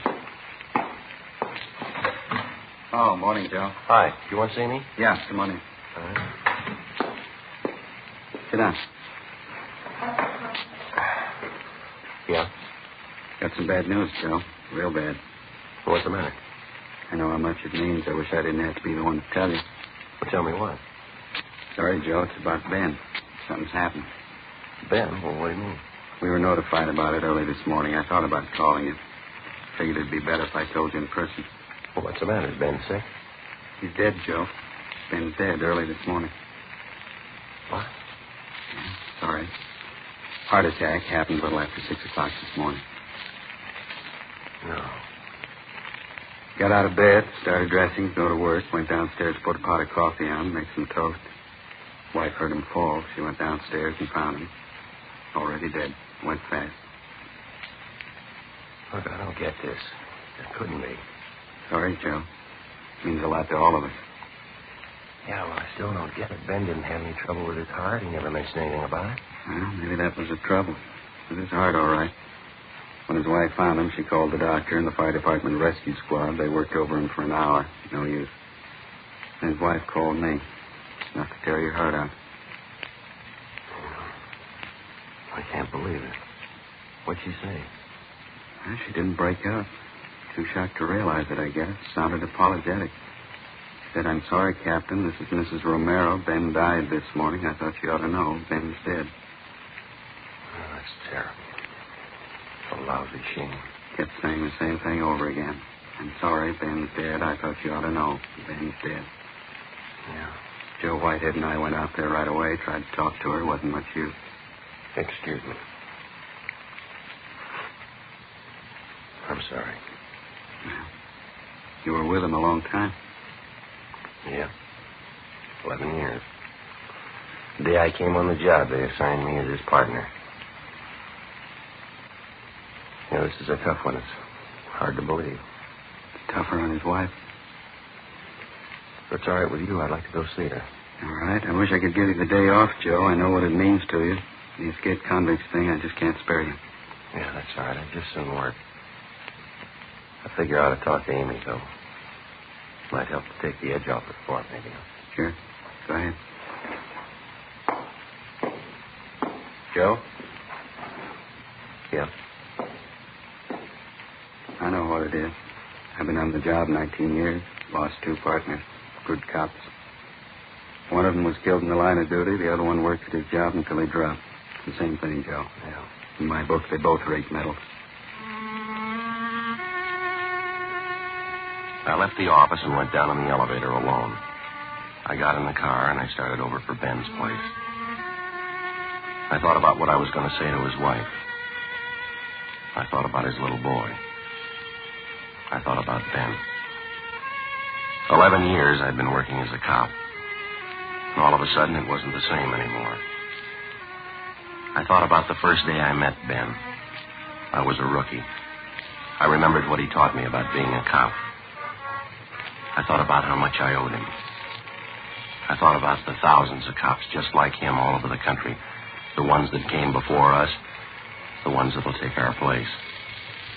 I thought about their lives and their homes and their families, what they meant, what their jobs meant. I thought about Ben. 11 years. Stakeouts, the early morning watch, interrogations, office duty. You could cover it in volumes or you could write it on the back of an envelope. He was a good cop and he was a good friend. There wasn't much else to say. It was a big loss. I stayed at Ben's house for about an hour talking to his wife. Joe Whitehead from the medical detail was there. All things considered, she seemed to be taking it fairly well. I told her I'd drop around later in the day, and then I checked back in at the office for work.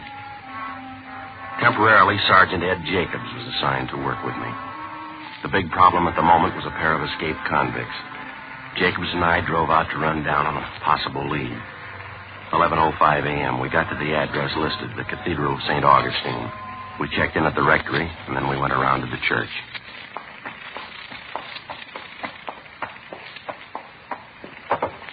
Go ahead. Okay.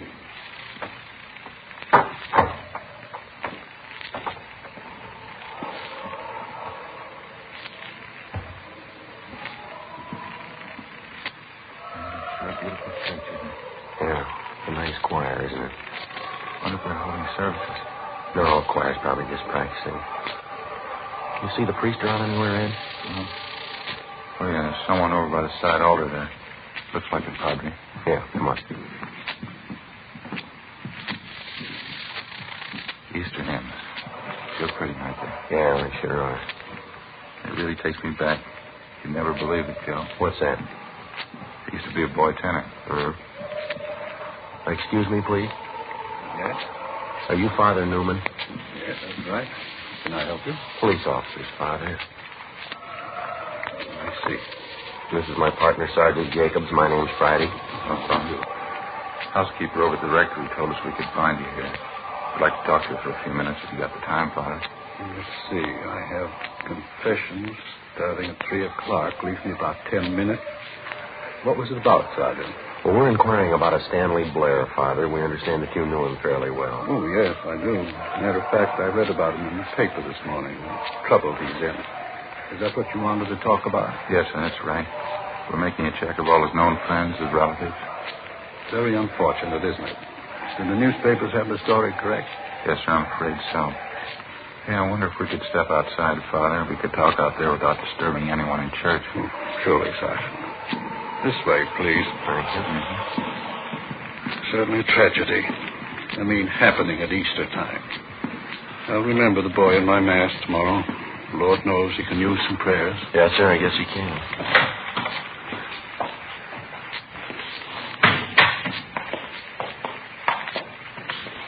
Here we are. Bench there, if you care to sit down. No, sir, that's all right. The newspapers weren't too specific. How did he manage to escape the way he did? I always thought state penitentiaries were well guarded. Oh, apparently Blair was one of the trusted prisoners. It's a minimum security prison to begin with, Father. I see. I suppose Blair and the man he escaped with thought about it a good deal. According to the paper, it was well planned. When did they get away, last night? Oh, it was this morning. Prison officials figure about 2 a.m. They slugged the guard and went over the wall.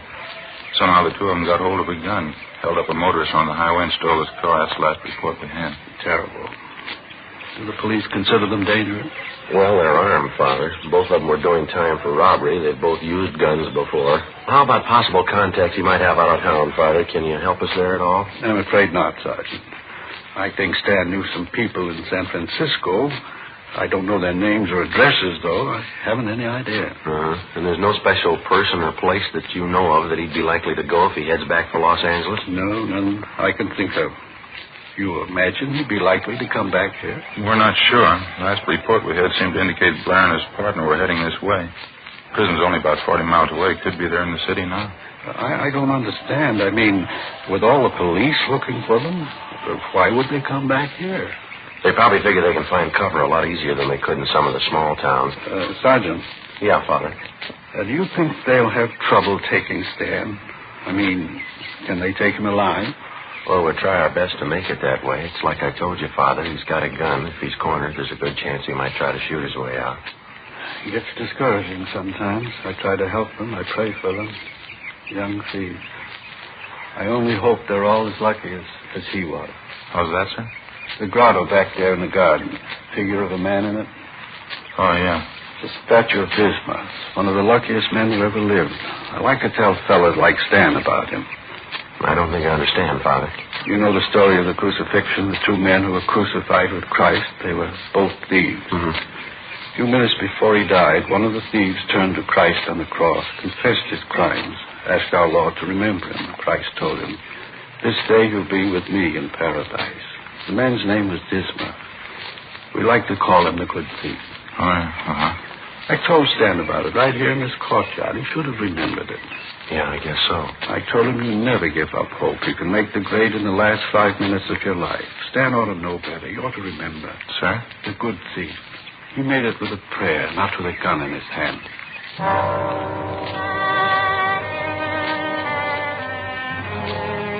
Before we left Father Newman, we gave him our card, and he gave us a list of 8 names and addresses, people in the neighborhood who'd known the escaped convict, Stanley Blair, before he was sentenced to the state penitentiary to serve time on his robbery conviction.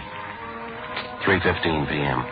We met with Sergeants Max Herman and J.E. Crowley from robbery detail. We divided the list of names in half, and we began checking them out. Ed and I didn't have much luck on our end. Most of the people we talked to told us that they knew Stanley Blair, but none of them had seen, heard from him, or knew anything about his activities or his family since Blair had gone to prison 2.5 years before. Stakeouts were set up at two of the hottest places. 5:20 p.m., Ed and I went back to the office. Crowley was waiting for us. No luck on our end, either. Same thing. Last they heard of him was when he was sent up. I guess that finishes that. Any late reports at all? Yeah, his teletype from the sheriff's office. It was waiting here when Max and I got back. Guess our hunch was right. Looks like they headed this way. Well, how do you mean? Somebody spot him? Just this side of West Covina. Held up a grocery store, slugged the owner. Got $23.40. Not going to take him far. Descriptions match out? Yeah, perfectly. Suspects believed to be two prisoners who escaped this day from the California Institution for Men Chino. Stanley R. Blair, Wesley A. Russell. And something else. Yeah? The grocery store they knocked over, they picked up another gun, the owner's. Description and serial numbers on it here. Had 20 rounds of ammunition, too. Supplementary APB's already out on it. How about a car? They switch over? They have. We don't know about it. Apparently they're still using the Buick coupe they took from that motorist this morning. No reports on it, though. It's a queer one. You'd think somebody'd spot it. They got the highway patrol working this? Highway patrol, sheriff's office, our department, everybody you can name. By the way, you had R&I pull their mugshots, didn't you? Yeah, both of them, Blair and Russell. They're running off the duplicates now. 500 of them should be about ready. Pretty good shots? Mm-hmm. Stand-up mugs, fairly recent. They made the last time we had the two of them through here. Well, how about that other list of their friends and relatives we pulled from their packages? Young and McCaleb were checking them out, weren't they? Probably still are. No word from them yet. How do you size the two of them, Joe, Blair and Russell? I don't know. It's a tough combination. Russell's older. He's got the experience. Blair's younger. He's got the nerve. Any way you figure it, it's not going to be easy. Guns and the ammunition they grabbed, they ain't going to help much either. I guess the roadblocks are up, huh? Highway patrol take care of that? Yeah, all set, working now. All our special details have been alerted. Airports, bus depots, train terminals, just about everything covered. Robbery, Crowley. Yeah, Mike, how is it? You'll stay on it, huh? Right. See you later. McCaleb, he and Young are still checking on friends of Russell, some of the places he hung out. Any luck? Nothing yet. Either one of you see the captain on the way in? No, I said he'd be over at the sheriff's office, didn't he? Hot shot. I'll get it. Yeah. What is it? Clothing store out on North Fig, 211 and slugging. They're sure moving fast. Same? You got it, Blair and Russell. 5:55 p.m. A supplementary broadcast and an all-points bulletin were gotten out immediately on the two escaped convicts. While Crowley and Herman stood by at the office, Ed Jacobs and I picked up duplicate mugshots of the suspects and drove out to the scene of the robbery, a men's clothing store near the intersection of North Figueroa and Merced. We showed a group of mugshots to the victim and two witnesses, and they definitely identified Blair and Russell as the hold-up men. The robbery had netted them less than $20. We relayed all the information we got back to communications immediately, and another supplementary broadcast was gotten out on the two fugitives. An hour later, at 7:05 p.m., Blair and Russell hit again, this time at a sporting goods store in the San Fernando Valley. It netted them $94, a .30-30 hunting rifle, and 200 rounds of ammunition. According to the broadcast, they were last seen heading north through the valley in the Buick coupe, the original escape car. 7:38 p.m., Ed Jacobs and I got a call to return to our station. We went back to the city hall.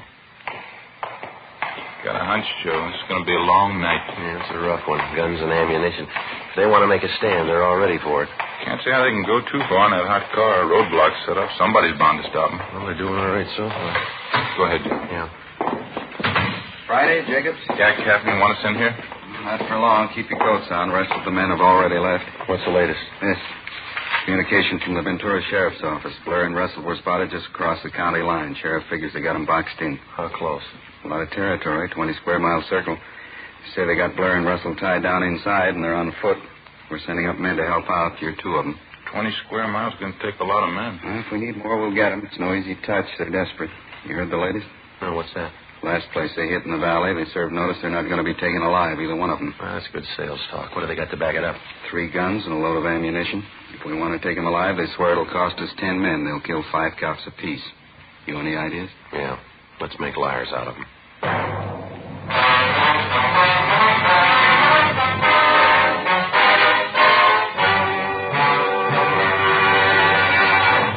You are listening to Dragnet, Authentic stories of your police force in action.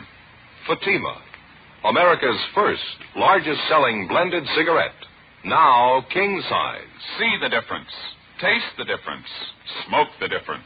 And in Fatima, the difference is quality. Yes, you get all the advantages of extra length, plus Fatima quality, which no other king-size cigarette has. You see, Fatima contains the finest domestic and Turkish tobaccos, superbly blended. And Fatima is extra mild, with a much different, much better flavor and aroma. Fatima, definitely the best quality in its class, but the same price as the cigarette you're now smoking. No wonder more smokers now insist on king-size Fatima than ever before. Friends, try Fatima. Buy several packs. Compare them over the last weekend of the old year. We're convinced you'll start the new year with Fatima. Yes, when you see the difference, taste the difference, smoke the difference, you'll switch to Fatima. Because in Fatima, the difference is quality. Buy Fatima. Best of all, king-size cigarettes.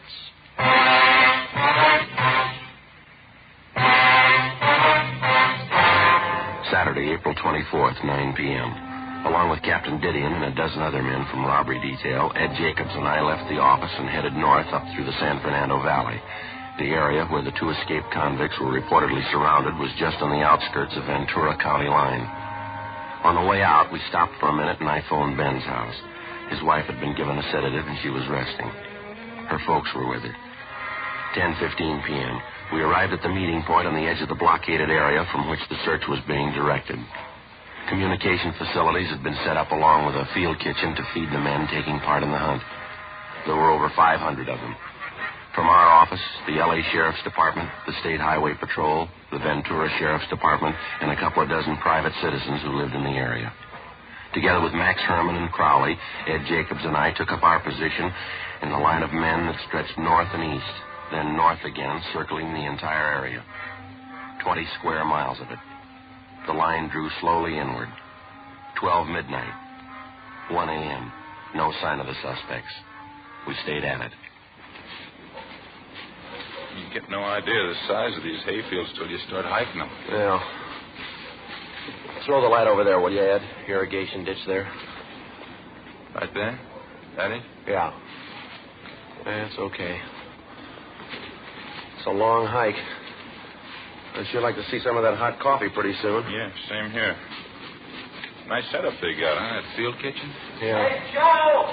Joe Brady! Yeah, Crowley? You got the riot gun, haven't you? Yeah, we got it. You want to send up another flare? Towards the clump of trees. Over this way. Light it up good, huh? Okay, Crowley. About a 45-degree angle, Joe. That ought to do it, huh? Yeah, okay.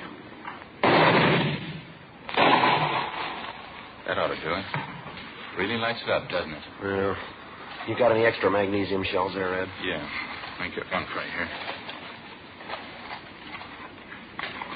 Here you are. Thanks. There we go. Friday, that you? Yeah, Captain, over here.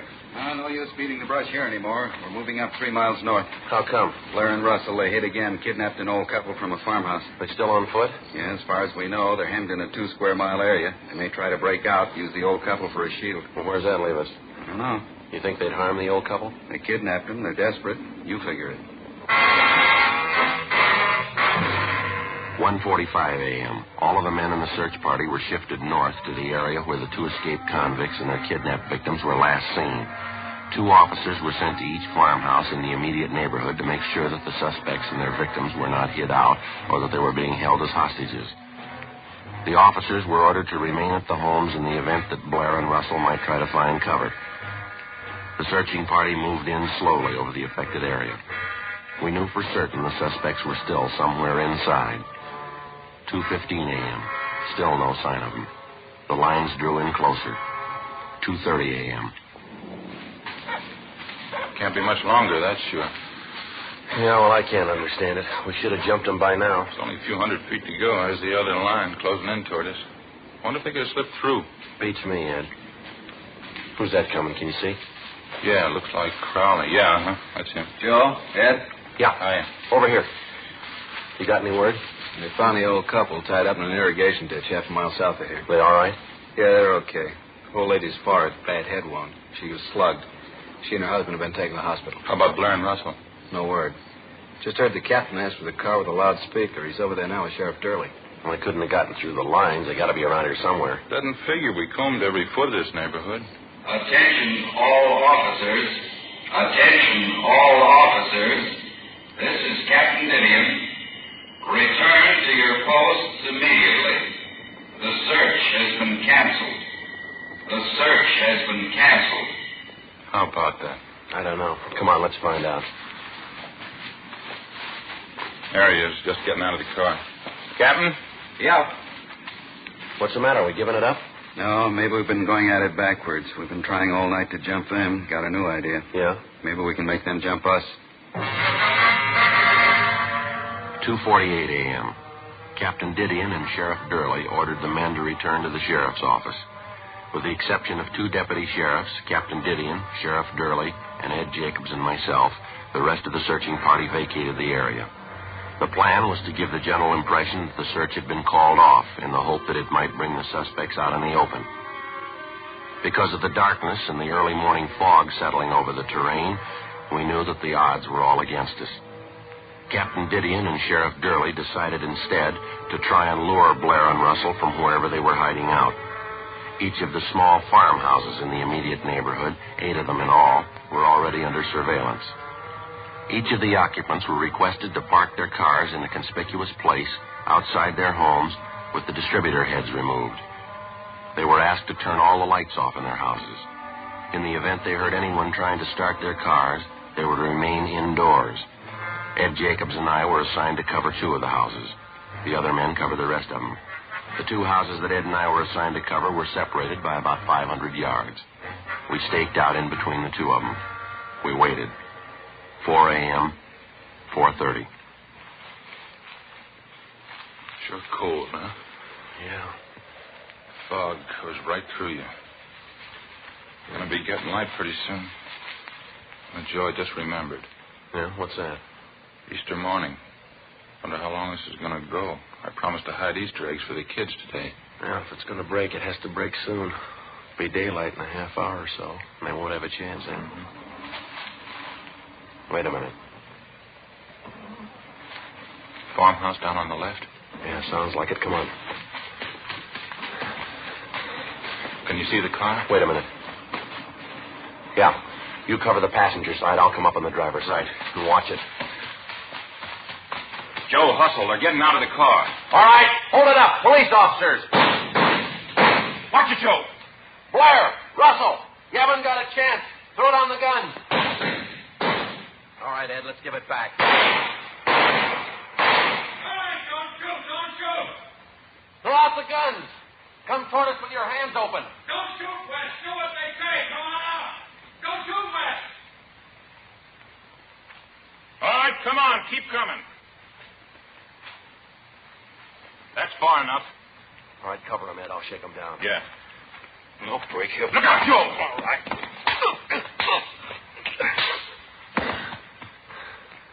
You want to throw the cuffs on him? Yeah, right. I'll go get the car. You want to keep him covered, Ben? Excuse me, Ed. Ed, I mean. It's all right. Too bad he wasn't here tonight. How can you tell for sure?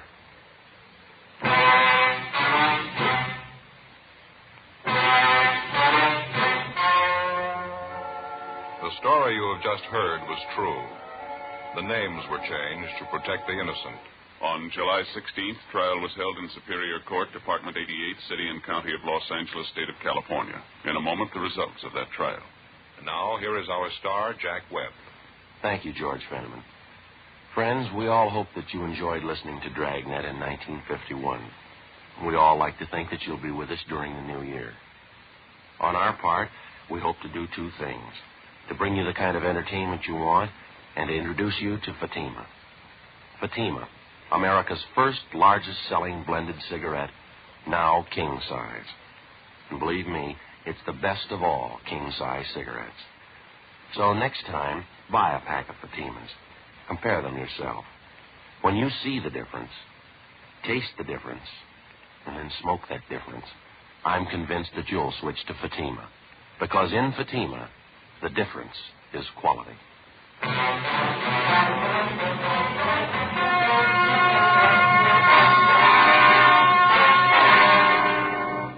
Stanley Blair and Wesley Russell were tried and convicted on 3 counts of first-degree robbery and 1 count of kidnapping. They received sentences as prescribed by law. First-degree robbery is punishable by imprisonment from 5 years to life. Kidnapping is punishable by imprisonment for not less than 1 nor more than 20 years. 1 count of escape is still pending.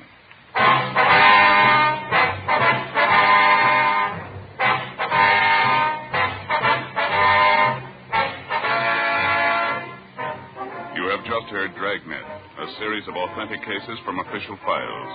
Technical advice comes from the Office of Chief of Police W.H. Parker, Los Angeles Police Department. Heard tonight were Barney Phillips and Vic Perrin. Script by Jim Moser. Music by Walter Schumann. Hal Gibney speaking. Fatima Cigarettes. Best of all, king-size cigarettes has brought you Dragnet.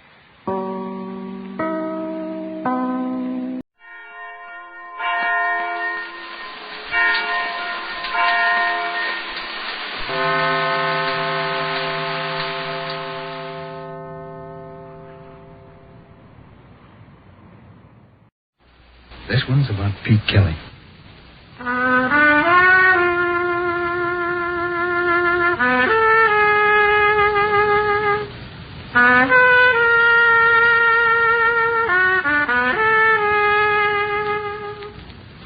It's about the world he goes around in. It's about the big music and the big trouble and the big 20s. When they ask you, tell them this one's about the blues. Pete Kelly's blues.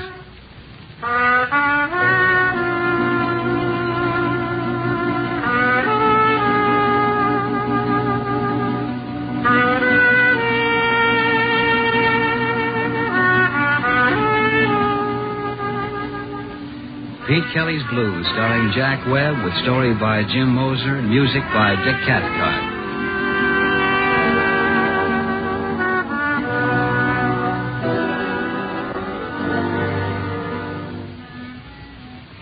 Number 417 Cherry Street is a standard speakeasy. The help is paid in cash. The books are burned at the end of the month. Every week we use 30 cases of booze and a pound of coffee. After salaries, there's gas and lights and a payoff to the Prohibition boys. In Kansas City, the price is good. For $100, they steer in the drunks and make 1 raid a year.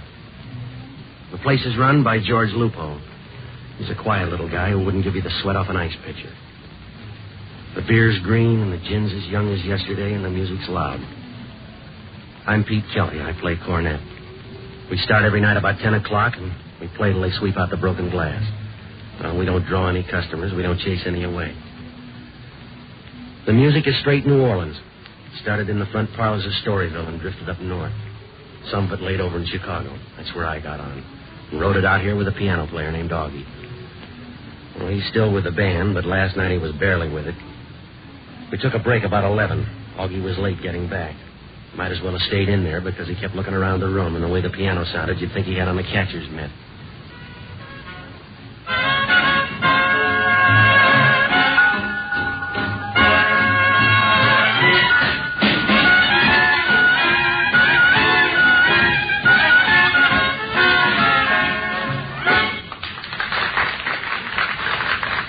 All right, that'll do it. Let's get off for a while, huh? Sorry, Pete. Running a little behind tonight. You haven't left the station. What's the matter, Augie? I'm nervous. Take a look around. Near the door, back this way. Place is full of cops. Don't forget it. Have Jake open a couple of windows. Take a walk. Get yourself in shape, huh? Not till I find out which way to fall. These boys are here for heavy duty. I learned that out in the kitchen. Now, let's duck behind the stand. All right, what about it? You know that's Courtney? I drink his beer, that's all. Well, somebody shot Courtney up tonight out near Highway 40. Well, that's too bad. He'd have drawn a good crowd downtown. Who killed him? I don't know, but whoever he is in for a big night. The police are trying for him. So's his partner. Well, let him play. How does our place fit into it? I couldn't guess, but we'll find out soon. See the big guy that just walked in the door? Yeah, boss cop? Almost. It's Eddie Newman. That's Courtney's partner. Come on, we better get back in the stand. Kelly. Yeah. My name's Newman. Come outside. We're due to play. I'll hear you later. Come on.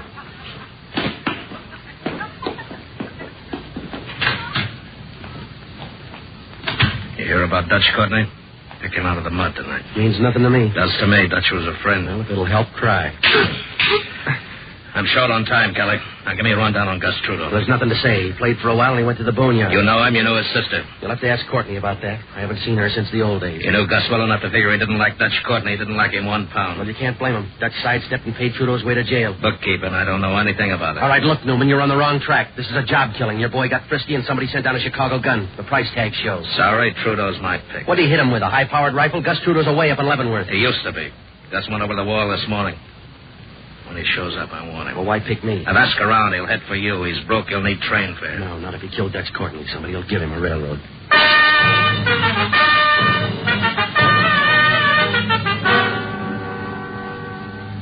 When they dragged the blues out of the back room and moved them up front, there were 3 of the best leading the parade. They were all blowing cornets. One was Buddy Bolden, one was King Oliver, and the other was Gus Trudeau. Oh, he was a lot of music, but not much man. He picked me up on a union date on the south side of Chicago and taught me how to play. He got into me for a Boston 3-star cornet and gin for the rest of his life. When he got down to running errands for Dutch Courtney, I left for Kansas City. A couple of months later, Courtney needed a patsy, and Trudeau was it. He wound up with a 5-year stand at Leavenworth. But Gus never felt right unless he was in trouble. Only this time he cut me in for a piece, too. Well, I picked up a drink at the bar and fought my way back to the stand. Anything wrong? No. Did you finish the set? One more to go, Jasmine. All right, let's do it. What's wrong, Pete? A friend of ours killed Dutch Courtney. Jasmine.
Let's get off for a while.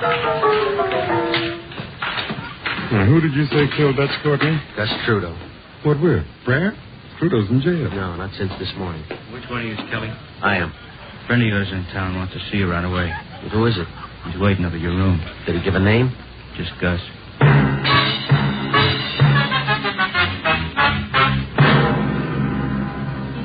An hour later, I was still looking for an out. It was a little after 2 a.m. Our base man, Red, loaned me his car keys, and I slipped out. I got on to 12th Street and picked up his Erskine coupe and headed up for my room. All the way out Grand Avenue, the streetlights were spending the rest of New Year's alone. Some guys with wide brooms were pushing at the confetti, and the fog was loafing down Washington Square. When I got to my place, I parked the car in back and headed up the stairs. College kids down at the end of the hall had their door open. Their party sounded young. I was looking for Gus when I opened the door, but he had a substitute. I knew her way back at 18th and Halstead. She was pretty and the fastest freight in town. That must have been a long time ago. Because somewhere along the line, she'd run into a batch of Wednesday weekends. She wasn't pretty anymore. Hello, Pete. Where's your brother? I don't know where Gus is. That's why I'm here. I knew you'd be the first one he'd come to. Yeah. Now what about the break? I was up to see him 2 weeks ago. He didn't say anything about it. Pete, we've got to help him. I've been hearing that since I met him. You're the only one who remembers, Pete. You're the only one who cares. Yeah, well, a lot of people care now. Eddie Newman wants him. The cops are looking hard. I've got to find him before they do. You got to help Pete. He was supposed to meet me. That's all I know. I'll wait for him. He needs a hand, Pete. He's in deep. Yeah, well, he's always in deep. Now, you do what you want, Madge. I ran front for Gus too long. I'm out of the habit now. Please. Gus wants cover. He can look for a police station. Gus can get away. Some money and a car. That's all he needs. It's going to take more than that to get out. Every cop in town's working tonight. Oh, give him a chance, Pete. Help him. No, thanks. Gus has been good to you, Pete. He taught you music. He's been nothing but good to you. I'm paid up. I bought his gin for 5 years. Then do it for me. For what I used to be worth. No, it's old. It was 80 years ago. I can't help this. Do it for me. I haven't changed that much. I have. You're still the same. You've been working at it. You remember. Yeah. It's the same, Petey. It's just like the first time. You never had a first time. How about a drink? Will you help me, Pete? Find Gus. Get him out of town. All right, $10. As far as I go, $10.25. Now I'm getting off. Where you going? Back to work. Tell Gus to take care of himself. Hold it right there, Pete. You stay too long in Chicago, Madge. I bought the gun in Kansas City. Don't go for the door. You better give it to Gus. He may need it. We're going to find him. You're going to help me. All right, come on. Give me the gun, Madge. If I shoot, it'll hurt. Yeah. Come on. Put it away, Madge. Oh, stop it.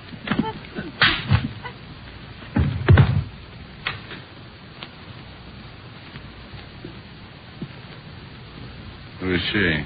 We'll trade. Who are you? Cage. I work downtown on homicide. Who you got on your floor? Madge Trudeau.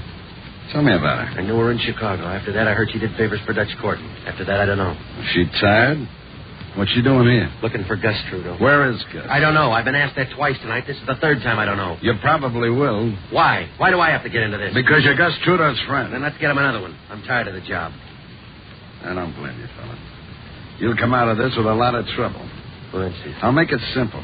If Gus Trudeau shows and you turn him over to Newman, we'll send you up as an accessory to murder. If he shows and you turn him over to us, Newman will probably kill you. Oh, that's real good. In the meantime, what do you guys do for a living? We're busy. We couldn't prove Newman killed you. It's after 2. Get back to that club. And leave you here? I got work to do. Like what? This woman. I'll see if I can get anything out of her. Yeah, well, it's been done before, but I'll bet 10-1 in your case. Go on back. I'll tidy up there. Good night, cop. Leave the rugs.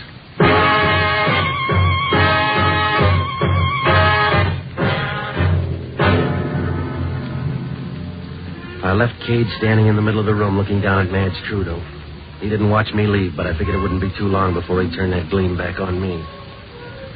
Well, I went back to 417 and ran into our piano man, Augie, outside in the alley trying to steal some clean air. Happy holidays, Petey. How's Gus? I didn't see him. Oh, forget him. I got it all figured out for the two of us, Petey.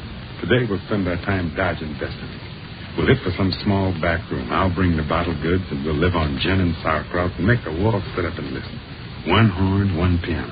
The blues, Petey. We'll write them in the middle of next year. All right, save it. Will you just set me straight? Right now, across the river, there's 2 places. The High Life Club or Fat Eddie's. You sure he's there? That's what the word is. I'll pass the hat down at the Union Hall for both of you. Is Gus alone over there? He is now, but there's going to be a crowd. What do you mean? I told you. Yeah. When Eddie Newman gets back, I got to tell him.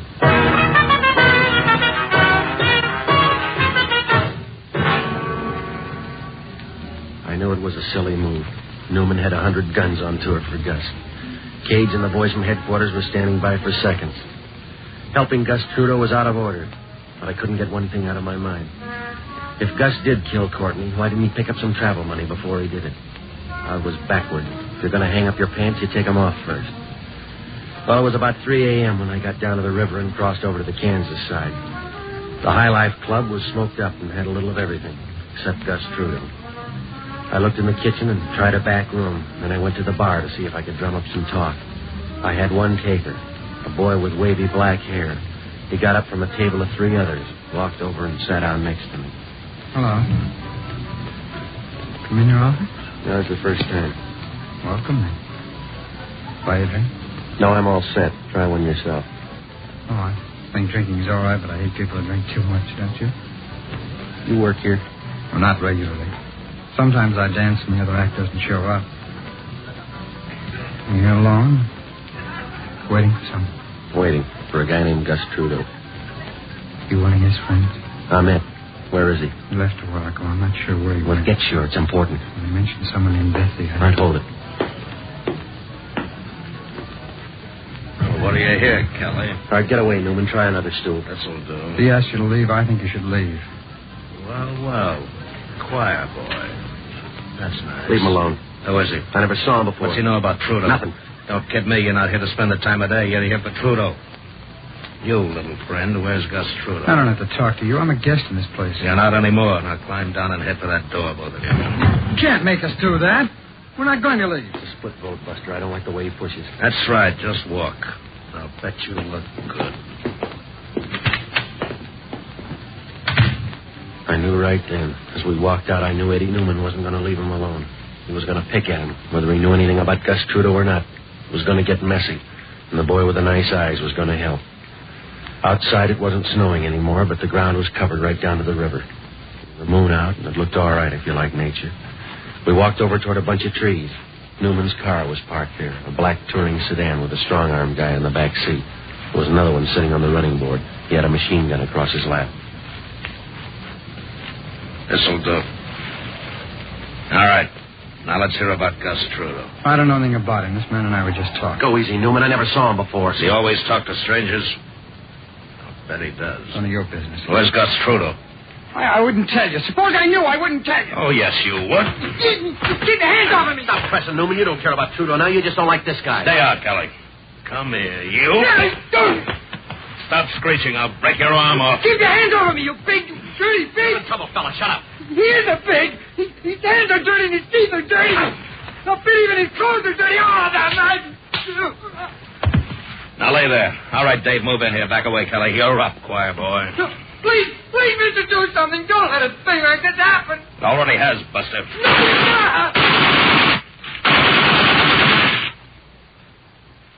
Well, through, Newman. Come on, Dave. It's getting cold.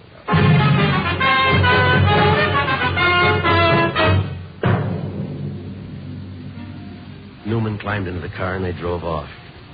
I stayed there a minute to look at the guy in the snow. His face was unmarked.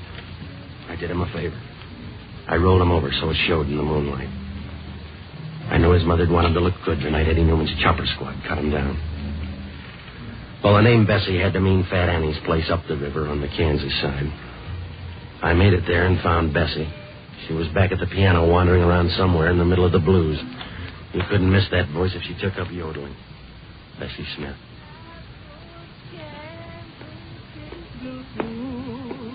Hi, Pete. Hi, Bessie. What do you know? Round back, Pete. You go up the stairs, the loft. Way up there at the top. Thanks, Bessie. Okay, Pete. All right, Daddy.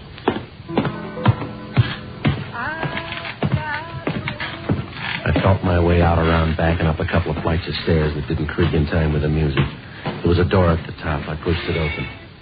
He was hunched back on a pile of hay in the corner. He sat up and blinked a couple of times.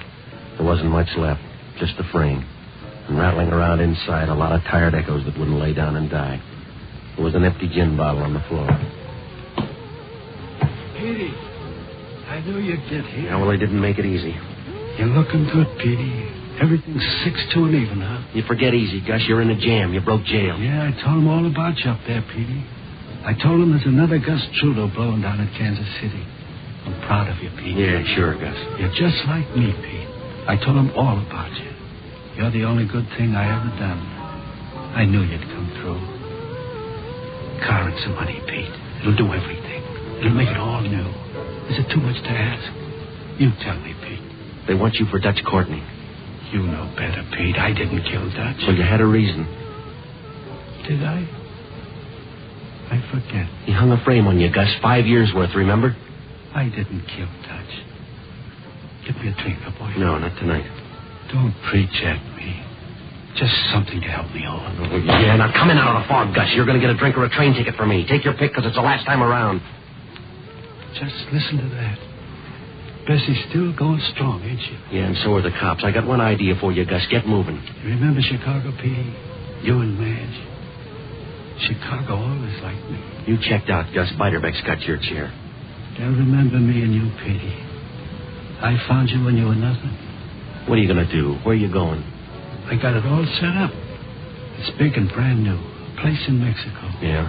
The guy who bunked in my cell with me, his mother runs a place down there. It'll be just like it used to be. You won't get there on a gin bottle. I got it set up, boy. A car and some money. It's not much to ask. You haven't got a drink, have you? You can drink in Mexico. Where are you dreaming up the car and the dough? It's fixed, boy. You just see this guy and tell him I'm ready. Abe Gaffney. He's got a place on Pershing Road. You know it? Yeah, I know it. Abe's doing all this? Just tell him I'm ready. How's Madge? She's all right. Come and see me, huh? It's hot down in Mexico. Gets hot here. What's the matter, Pete? You ain't sore, are you? No, I ain't sore. I'm just tired. I'll tell Gaffney, and then I'm checking out. Goodbye, Gus. You're not getting too big for your old friends, are you, boy? Friends are like everything else, Gus. Yeah? They wear out on you.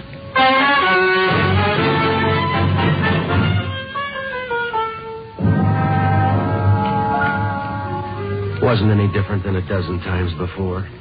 I knew there wasn't very much left, but I wasn't looking for a second-rate ghost with an empty gin bottle. Well, I crossed the river to the Missouri side, headed down Main Street, and then I swung over toward Abe Gaffney's place on Pershing Road. It was pushing close to 5:30 a.m. The sun wasn't up yet, and the night was too tired to care. I pulled up in front of the Murad sign out in front of Gaffney's. Inside, a counterman with pimples and coffee was leaning on last night's paper. A beaded curtain shut off the hallway that led back to Gaffney's room. You want something? Yeah, Gaffney.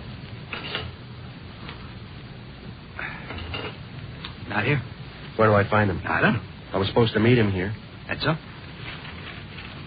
Look, this is Gaffney's place. Where is he? I told you. Now, listen, Junior. Maybe you think you do a good imitation of Calvin Coolidge, but I want an answer. Where's Gaffney? What's your name? Kelly. You could have saved an argument this way. Through the curtain. When do you go to bed, Kelly? Yeah. You still looking, Newman? Still asking.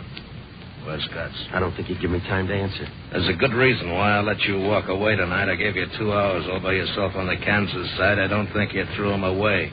You got a line on Gus Trudeau, and I want it. I got nothing for you. Don't be silly, Pete. The cops get him or I do. He goes either way. You get no help from me. I don't want help. I want Gus. Now, come on! Come on! Come on, or I'll make you part of the wallpaper. You better send for Dave. I don't need it.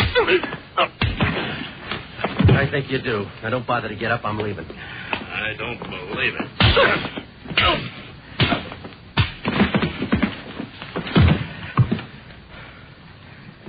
Wasn't your turn, Kelly.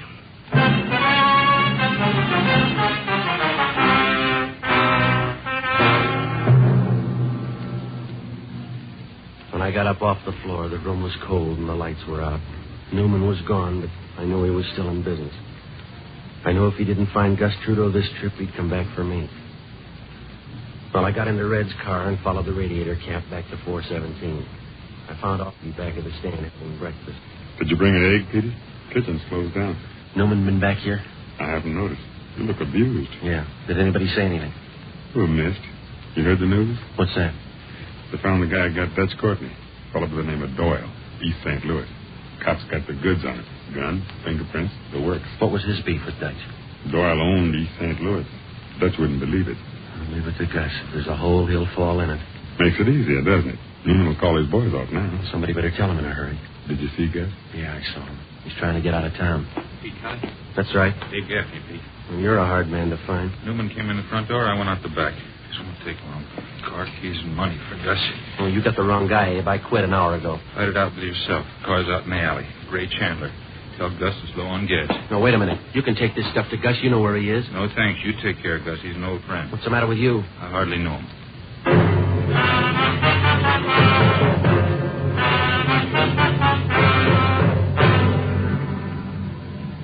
The clock over the bar said 6:15. We got back on the stand and started the last set. 80 pounds of stale cigarette smoke was holding up the ceiling, waving down in a dirty blue curtain over the dance floor. Behind the bar, one of the guys was wiping up.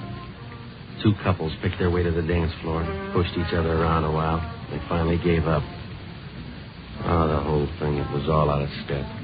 Wrinkled stockings, brown gardenias, torn paper hats, and Gus Trudeau. He walked in the door and stood off to one side, just back of the stand. Hey, Pete, Gus got here. He's safe now. Don't make book on it. All right, last one. The blues in B flat.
That's it. Same call tonight, 10 o'clock. You can pop up.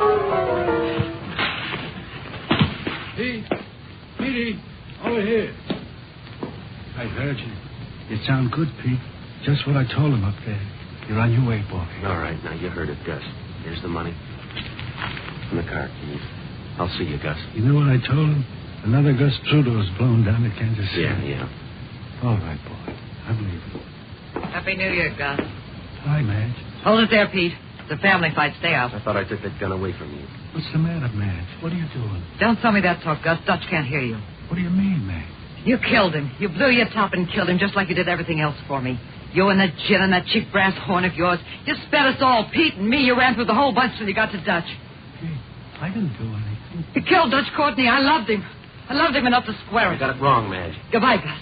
I'll tell him to throw your horn in after you. Read the paper, Madge. You killed the wrong brother. Stay away, Pete. It's in the paper, Madge. A guy by the name of Doyle. He killed Dutch. They're not sure. Are they? They're sure. What'll I do? I got two things for you, Madge. And the car keys. Now, you see what you can do with 10 minutes start.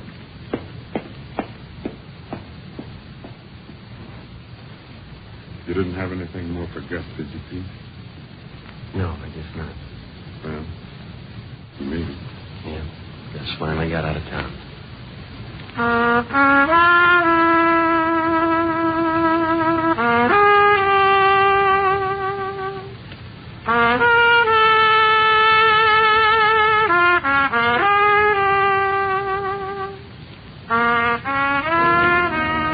Pete Kelly's Blues, starring Jack Webb, with story by Jim Moser, music by Dick Cathcart, scoring by Matty Matlock. Pete Kelly's Blues is based on characters created by Richard L. Breen.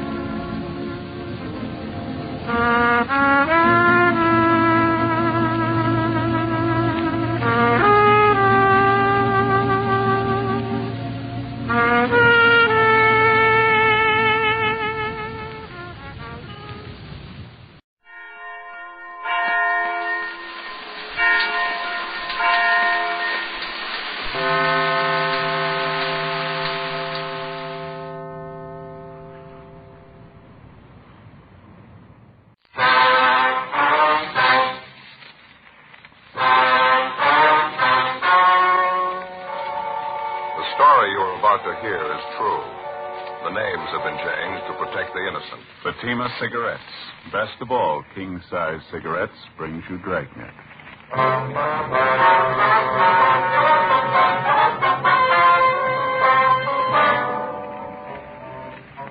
You're a detective sergeant. You're assigned to narcotics detail.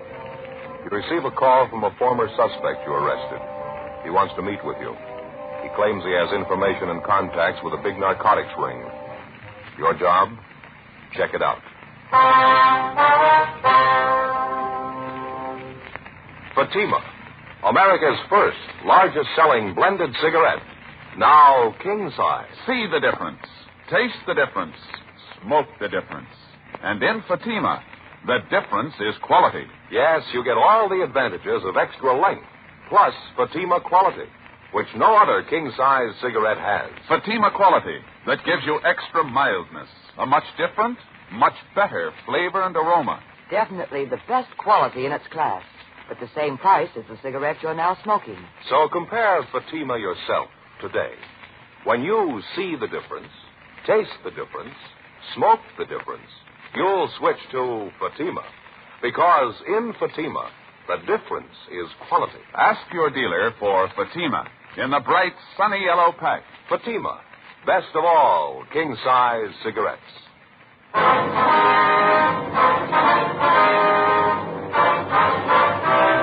Dragnet, the documented drama of an actual crime. For the next 30 minutes, in cooperation with the Los Angeles Police Department, you will travel step by step on the side of the law through an actual case transcribed from official police files. From beginning to end, from crime to punishment, Dragnet is the story of your police force in action. It was Tuesday, August 9th. It was warm in Los Angeles. We were working a special detail out of Narcotics Division. My partner's Ed Jacobs. The boss is Captain Kearney. My name's Friday. It was 7:28 p.m. when I got to Lincoln Park, the west entrance. Yes, sir. Got a couple of bags of peanuts, please? Yeah, sure thing. 10 a bag, that'll be 20 cents. All right, thank you. Oh, thank you.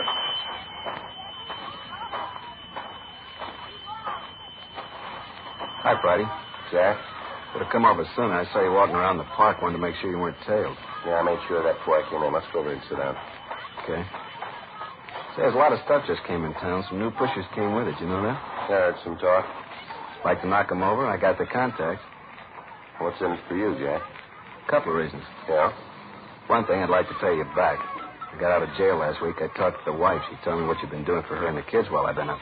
A nice family, Jack. You let them down. And you didn't. I'm not going to forget it. Wife still has that job you got her. The kids' asthma's a lot better, too. Appreciate you finding that place in Tahunga for him. It sure helped. I was glad to do it. Want some peanuts? Yeah, thanks. Now, what about this narco ring you mentioned? Remember Snuffy Breen? Yeah. Busted in the same time he did me. Got a year. Yeah. Just before I got out of county last week, he told me to go see a guy, get me a job. What kind of a job? Same kind you busted me on before. Pushing the stuff. What's the guy's name?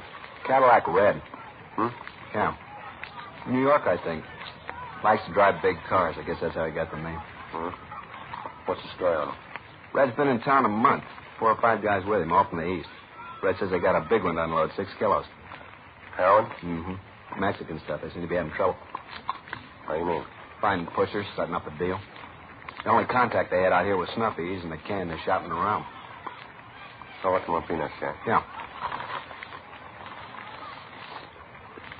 You talked to this Red, did you? Mm-hmm. What's he asking from you? Like I said, he wants me to start pushing stuff for him. They need contacts bad. I let him hang. I didn't say one way or the other. He's going to phone me tonight. Myself? What do you figure you'll tell him? Depends on you, Friday. I know one thing. I'm not going to start pushing the junk again. You get around it, you handle it, you start to chippy with it. Before you know it, you hook yourself. You figure what you want to do, I'll help all I can. I owe you that much. You pretty sure the gang needs contacts? Hungry for them. Sitting on 20 ounces of junk. Can't find anyone to trust to push it to. They got problems. Yeah.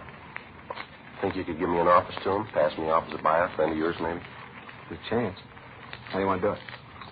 Well, let him know you have a friend who's ready for a buy. Tell him I'm from up north. Make it Fresno. Red Mountain neighborhood's all right. Okay, sounds good. Well, this man, Cadillac Red, he's going to phone you tonight, is that right? Mm-hmm. I'll call you as soon as I hear from him. All right, fine. Don't call me at the office. Now, here. Here's my home phone. Don't worry about it. It's a silent number. I can't trace it. Mm-hmm. When you call there, if I'm not in, leave a message with my mother, okay? Your mother, okay. Pleasant 49321. Okay, I'll ring. How much do you know about this Red? You impress you as a big operator? Middle size, I guess. He's out in New York, that's about all I know for sure. Same for the rest of the gang. He's supposed to be handling quality stuff real good. How good? Red claims he tests out 40%. I don't know what his asking price is. Where's this Red staying? Did you find that out? No, he wouldn't tell me. He was at a hotel on West 7th, but he moved yesterday. Memphis guy doesn't settle long in one place. Guess he's got a right to be shaky. All of them have. How do you mean?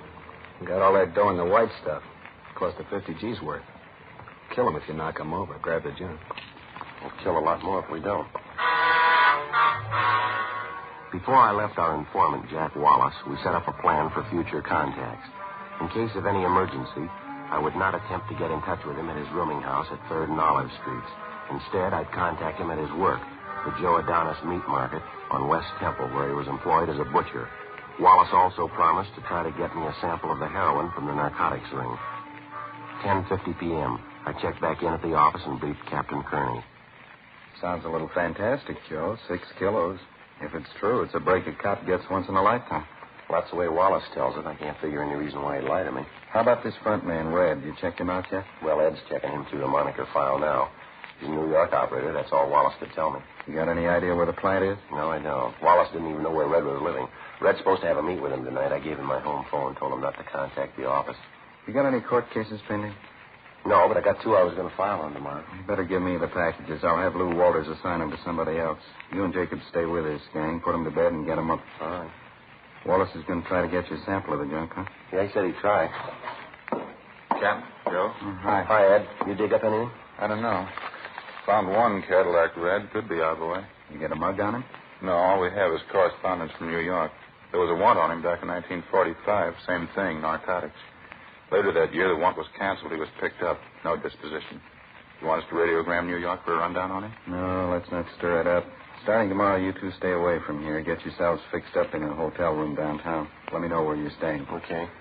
Call me at 2 o'clock sharp in the afternoon. I'll make it a point to be here. Better call me on the inside line. Right, Skipper. Where do you think we ought to set up, Joe? Oh, I don't know. How about Pop Sherman's place down there on Hill Street? He'll cooperate. You know what that stuff did to his boy. Yeah, okay. You want to check in tonight? No, my wife's going to scream her head off as it is. You better make it in the morning, huh? All right with me.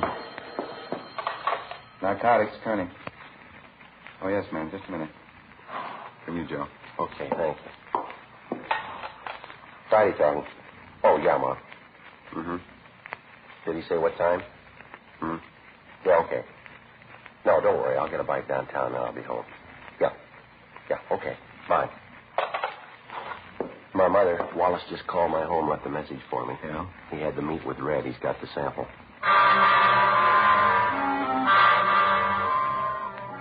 At 7:30 the next morning, Ed Jacobs and I checked in at Pop Sherman's Hotel on South Hill Street and took adjoining rooms. We'd left all possible identification in our lockers at the office. At 9:30 a.m., technicians from our crime lab arrived and installed a bug in my room and set up the receiver next door in Ed's room. In the event any of the gang happened to come to my room, they'd be able to record the conversation. I registered as Paul Lindsay, San Diego, California. Ed registered as Ray Morrissey, Sacramento. At 11 a.m., I went alone to Adonis Meat Market, where our informant, Jack Wallace, handed me a dummy package, which I took back to the hotel. Inside the package, I found a sample of the narcotics along with a note from Wallace. He wrote that he'd arranged a meet with Red for that night. I was to pick up Wallace in front of the subway terminal building, the Hill Street side, at 9:30 p.m. I gave the sample of heroin to Ed, who took it to the crime lab, where Sergeant J. Allen ran a test on it. The sample tested out within 40%. For the drug market, it's considered good quality. At 9:20 that night, I left the hotel and walked 5 blocks north to the Hill Street entrance of the subway terminal building. Wallace was there waiting for me.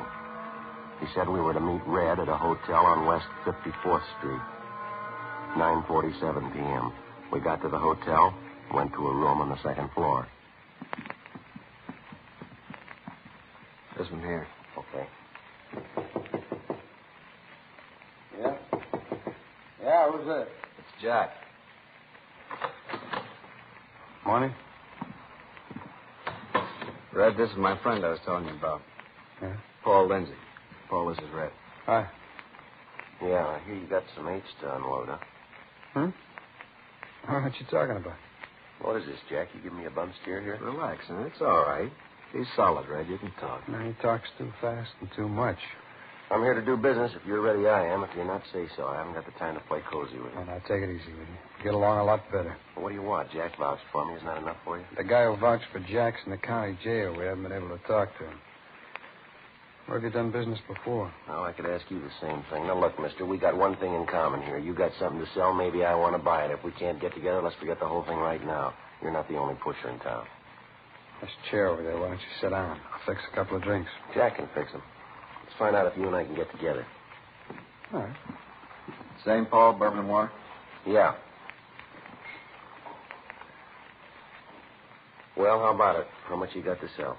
Take it easy, huh? There's no rush. We can talk better over a couple of drinks. Well, maybe you got the time, mister. I haven't. How much can you furnish me with?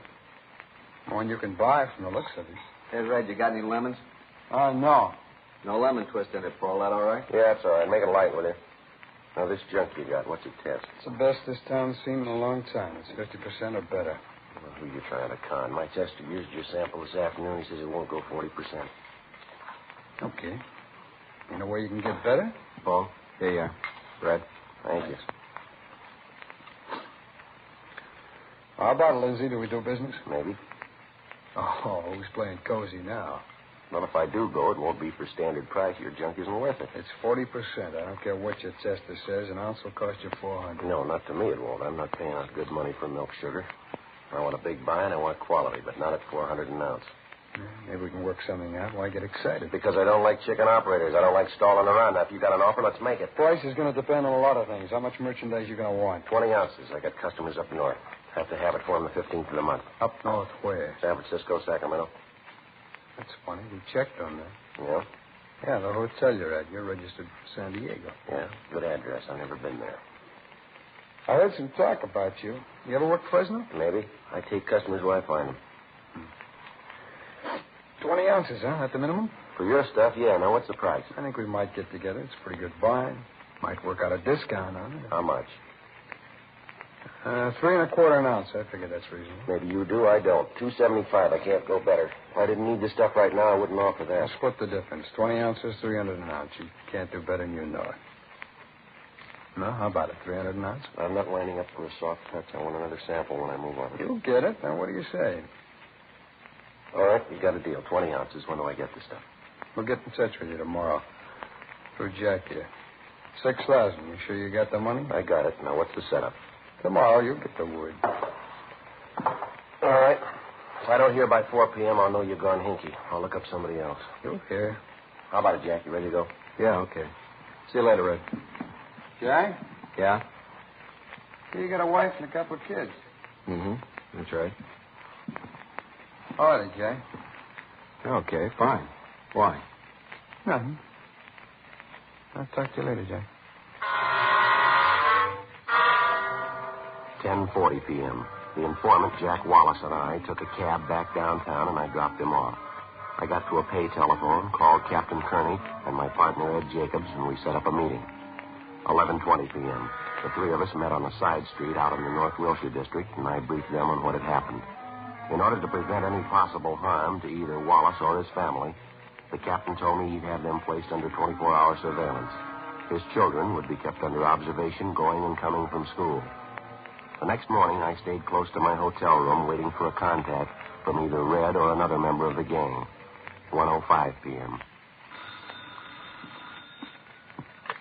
Hello. Lindsay, this is Red. Yeah. That talk we had last night, you still interested? Well, yeah, aren't you?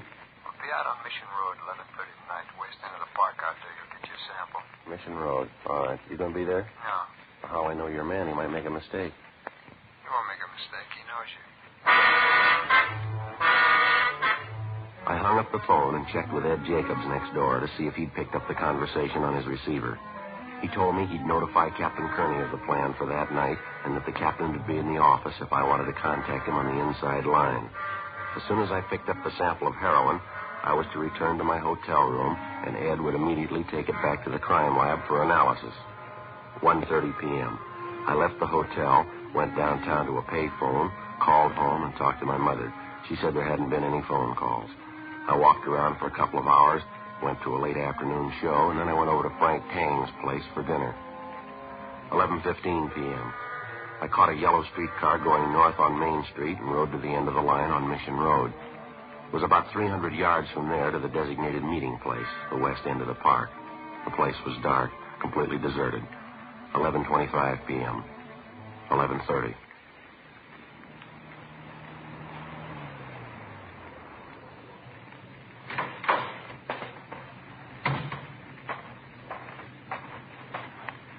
Lindsay? Yeah. Package you want? Eucalyptus tree back there in the middle of the park. Where? Straight back there. You can't miss it. You'll find the package under a rock at the bottom of the tree. See you later.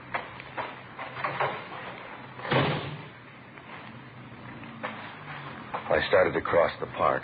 The eucalyptus tree pointed out was about 200 feet from the edge of the road.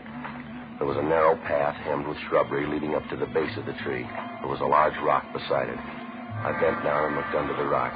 There was nothing there. I started to turn, but it was too late. All right, where's that? Give him the boot stand. Give it to him. Shake his pocket, Stan. No identification on him. He's clean. Let's go. He's got his sample.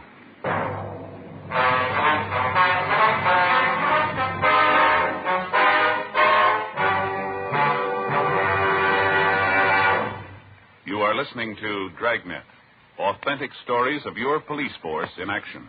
Fatima, America's first, largest-selling blended cigarette. Now king size. See the difference.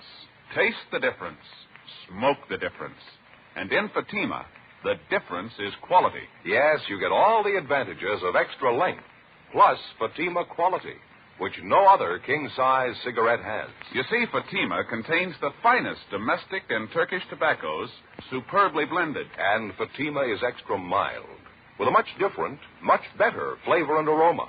Fatima, definitely the best quality in its class, but the same price as the cigarette you are now smoking. No wonder more smokers now insist on king-size Fatima than ever before. Friends, try Fatima. Buy several packs. Compare them. We're convinced you'll start the new year with Fatima.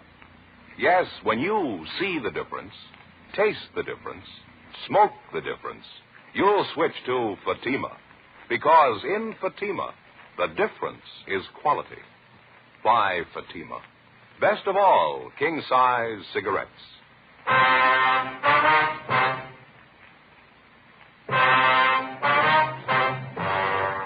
When I came to, it was a few minutes past midnight. The bruises on my face and head were beginning to swell. I felt dazed, sick to my stomach. I made my way out of the park and down the road to a public phone booth where I called my partner, Ed Jacobs. He came out right away and drove me back to the hotel. Ed put in a call to Captain Kearney, and he made arrangements to have a doctor sent over to examine me. He treated me for numerous cuts and bruises about the face and head and the upper part of the body. There were no serious injuries. At 10 minutes past 1, Captain Kearney called back and wanted to know if Ed and I could meet him at his home. He didn't want to take the chance of being seen around our hotel. Ed and I drove out to his house in the Silver Lake district. Come on in. Sit down. Yeah, thanks, Skipper. How do you feel, Joe? Well, my side hurts a little. Fair, I guess. Yeah, they really gave you a working over.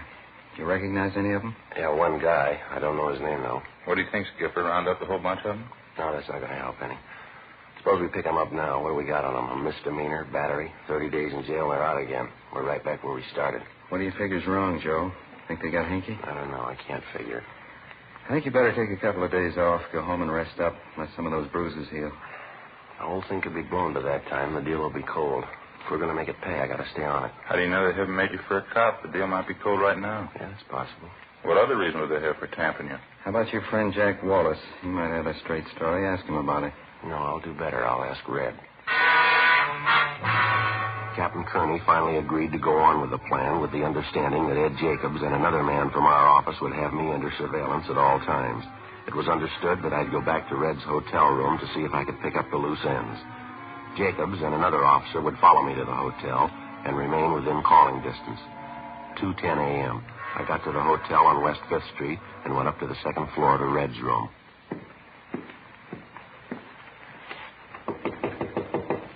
Yeah, who's there? Lindsay. How you doing, Lindsay? You lousy dick.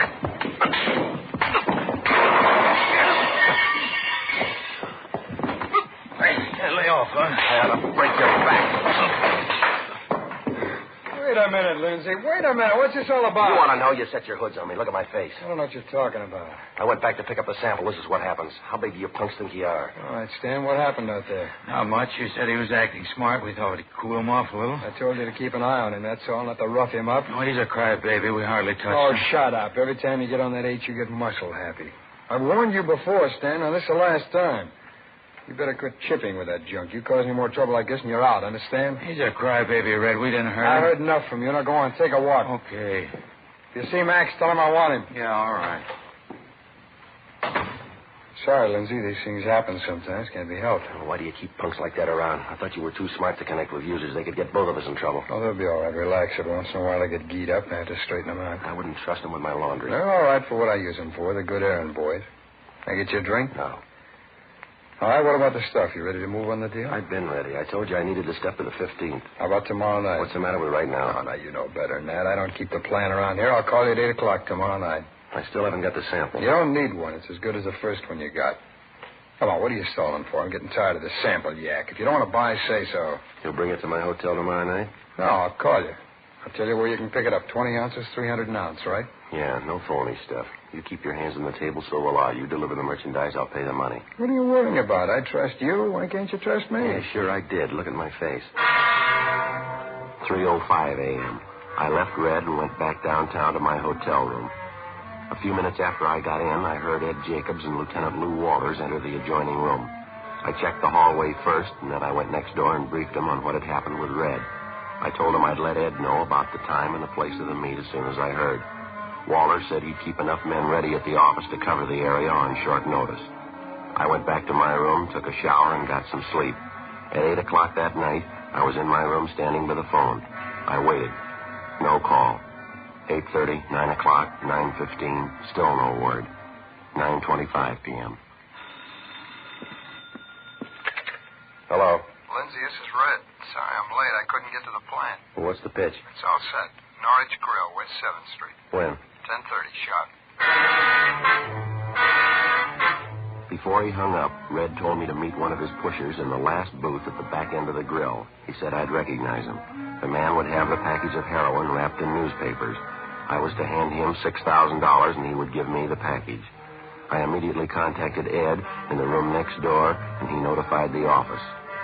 At 10:15 p.m., I left the hotel with a dummy package of money containing 6 marked bills. 10:28 p.m. I got to the Norwich Grill on West 7th Street. It was almost empty. I went to the rear booth where I found one of Red's pushers, Stan, drinking coffee. Right on the dot. Sit down, Lindsay. Yeah. Now, let's not camp on this thing. You got the money?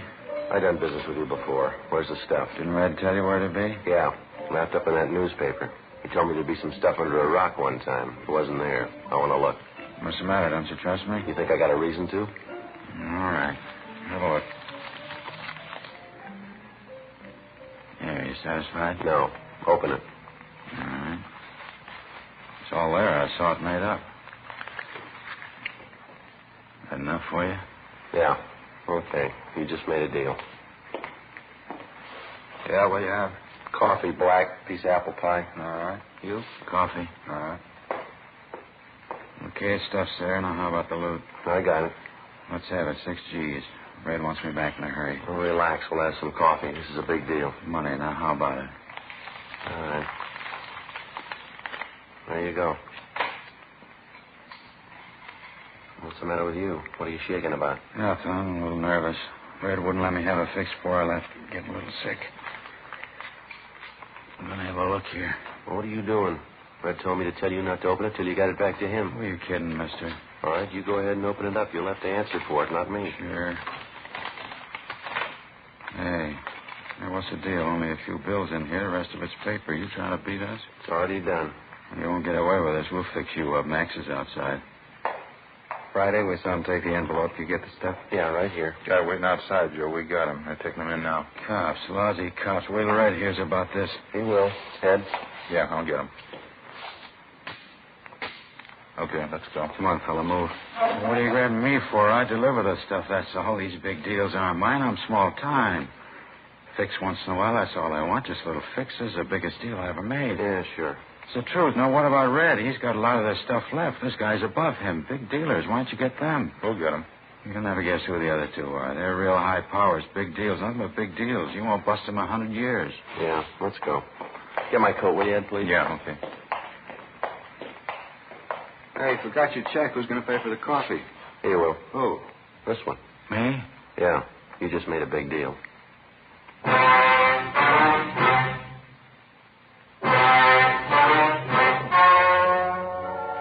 The story you have just heard was true. The names were changed to protect the innocent. On August 13th, the booking was made at the Los Angeles Police Department, Watts Substation, City and County of Los Angeles, State of California. In a moment, the results of that booking. And now here is our star, Jack Webb. Thank you, George Fenneman. Friends, last year we were honored with thousands of letters from listeners all over the country. Letters telling us that you've bought Fatimas and you find them the best of all king-size cigarettes. Well, thanks to you and the many thousands of other smokers who have switched to Fatima. Now, if you haven't tried Fatimas yet, make this your cue for the new year. Next time, get yourself a pack of Fatimas. Compare them. See the difference. Taste the difference. Smoke the difference. And when you do, I'm convinced that you'll switch to Fatima. Because believe me, in Fatima, the difference is quality.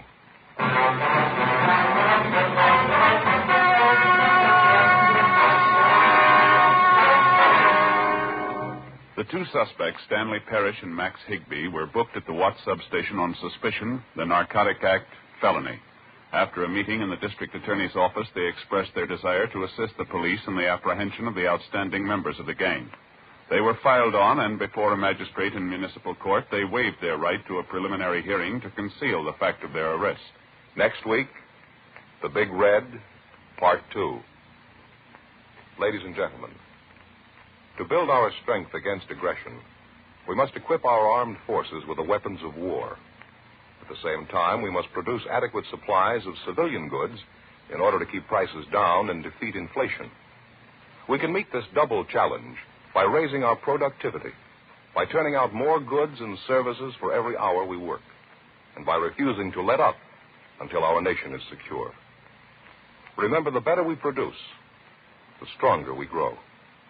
You have just heard Dragnet, a series of authentic cases from official files. Technical advice comes from the Office of Chief of Police W.H. Parker, Los Angeles Police Department. Heard tonight were Barney Phillips and Stacey Harris. Script by Jim Moser. Music by Walter Schumann. Hal Gibney speaking. Fatima Cigarettes, best of all king-size cigarettes, has brought you Dragnet, transcribed from Los Angeles.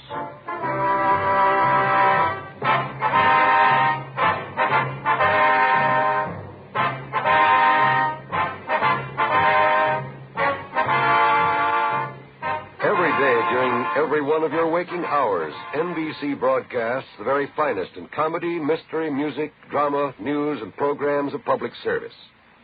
So always set your dial to NBC, the leader in radio programming. Counter Spy fights international intrigue next on NBC.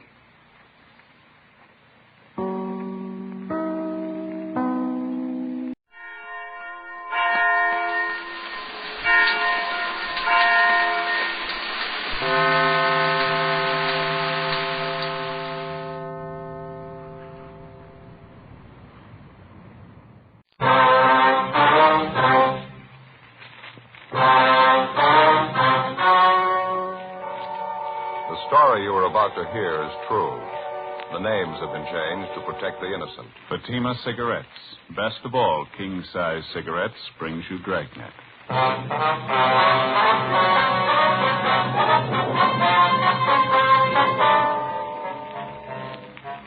You're a detective sergeant. You're assigned to narcotics detail. You're in the middle of a drive to break up a $100,000 narcotics ring. You apprehend two of the lesser gang members. You still haven't reached the big operation. you still haven't found their store of heroin. Your job? Get them. Fatima, America's first, largest-selling blended cigarette. Now, king size. 1950. Fatima sales higher than ever before in Fatima history. 1951, another record year. Fatima sales up and up. Why, in 1 month alone, Fatima sales were up 110% coast to coast. Friends, for your smoking in 1952, insist on Fatima. Enjoy Fatima quality, extra mildness, and superbly blended tobaccos. Remember, the name Fatima has always stood for the best in cigarette quality. Yet Fatimas cost the same as the cigarettes you're now smoking. Compare them. When you see the difference, taste the difference, smoke the difference, you'll switch to Fatima. Because in Fatima, the difference is quality. Each king-size Fatima gives you a long, extra mild, and soothing smoke with the added protection of Fatima quality. Buy Fatima.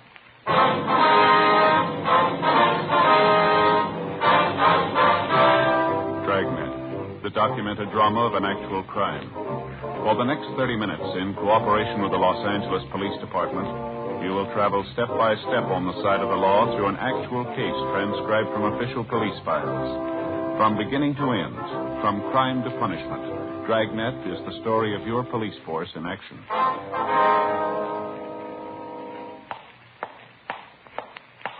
It was Sunday, August 14th. It was cool in Los Angeles. We were working a special detail out of Narcotics Division. My partner's Ed Jacobs. The boss is Captain Kearney. My name's Friday. It was 1:23 a.m. when I got to 5th and Ceres, southwest corner. Hi, Joe. Ed, Captain, you been waiting long? Just got here. All right, Jacobs. Okay.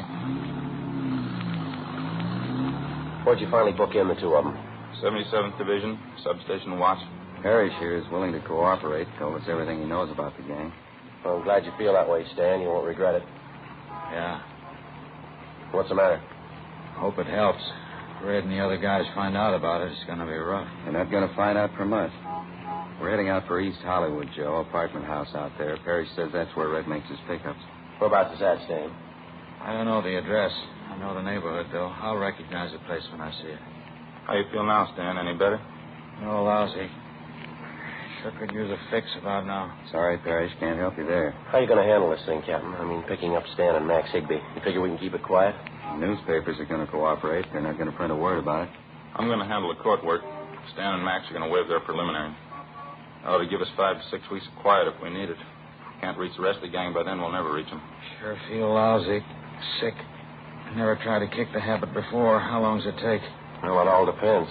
How bad are you hooked? Oh, not bad. I'm just chippy with it, not more than a cap a day.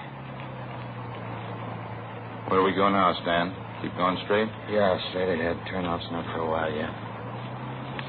Well, how do you figure it from here on in, Captain? What do I do about Red? Well, you're going to have to con your way through. I had the crime lab fix up a dummy package for you on the seat there. Uh-huh. Has the same wrappings as the one the real stuff came in. Package Stan gave you in the restaurant. You take it back to Red and scream your head off. Yeah? You tell him you got the package from Stan and Max and you paid him the 6 G's for it. You opened it up and found it full of powdered sugar. Read them off. Put it on big. You got a gun? No, I haven't. I checked it in my locker when I started on this thing. All right, take mine. Okay. Make it heavy. Pretend you're going to gun him. What if it doesn't work, Skipper? That's taken care of, too. There'll be a couple of men down in the street, Joe. If you got your back to a wall, break the window. They'll come running. Okay, I'll give it a try. You think Red's still at his hotel, Stan? Sure. He's probably waiting for me and Max. Anybody with him, you think? No, I don't think so. All right. Ed, I wonder if you'd call my mother the first chance you get. She might be a little worried. Don't have to. She called the office before we left. Oh. I think I convinced her everything was all right. Oh, thanks a lot. Captain? That's it. We'll let you out at the next corner. Head back for the hotel. Right. Good luck, Joe. Right, Ed. Thanks. How about it, Parrish? Anything else you can give us that might help him? I don't know. It's going to take a lot of front. Only one way you can get that. Yeah? You better get yourself a good fix.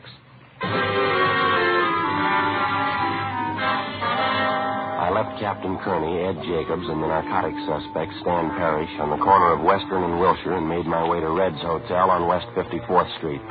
I went up to the second floor and found his door open. I walked in. Red was sitting in an overstuffed chair next to the radio, listening to the police calls coming in. What's the matter now, Lindsay? Why the gun? Don't try any of your conning this time, you two-bit thief. What's the matter with you? Put the gun down. No, not before I get what's coming to me. You and your lousy punks. What are you talking about? Where's Stan and Max? Dead, I hope. That leaves only you to deal with. I should have known better the first time when you had me tamped. I should have gotten out right then. What's in your craw, guy? Come on, let's settle. Oh, you know what. Now look for yourself. 6 G's worth. Powdered sugar. You didn't think you could beat me for this, did you? I don't know what you're talking about. There's more in this than me. If you don't square up this thing with us, there's ways of taking care of you. I'm on the lam anyway. Now, one more beat isn't going to make that much difference. Put that gun down, will you? Now, let's talk it out. It doesn't make sense. If you've been beat, then so have I. Don't try to sell me that line. Get both of them out. I know they're here. Now, come on. Get them out here. Watch that gun, will you?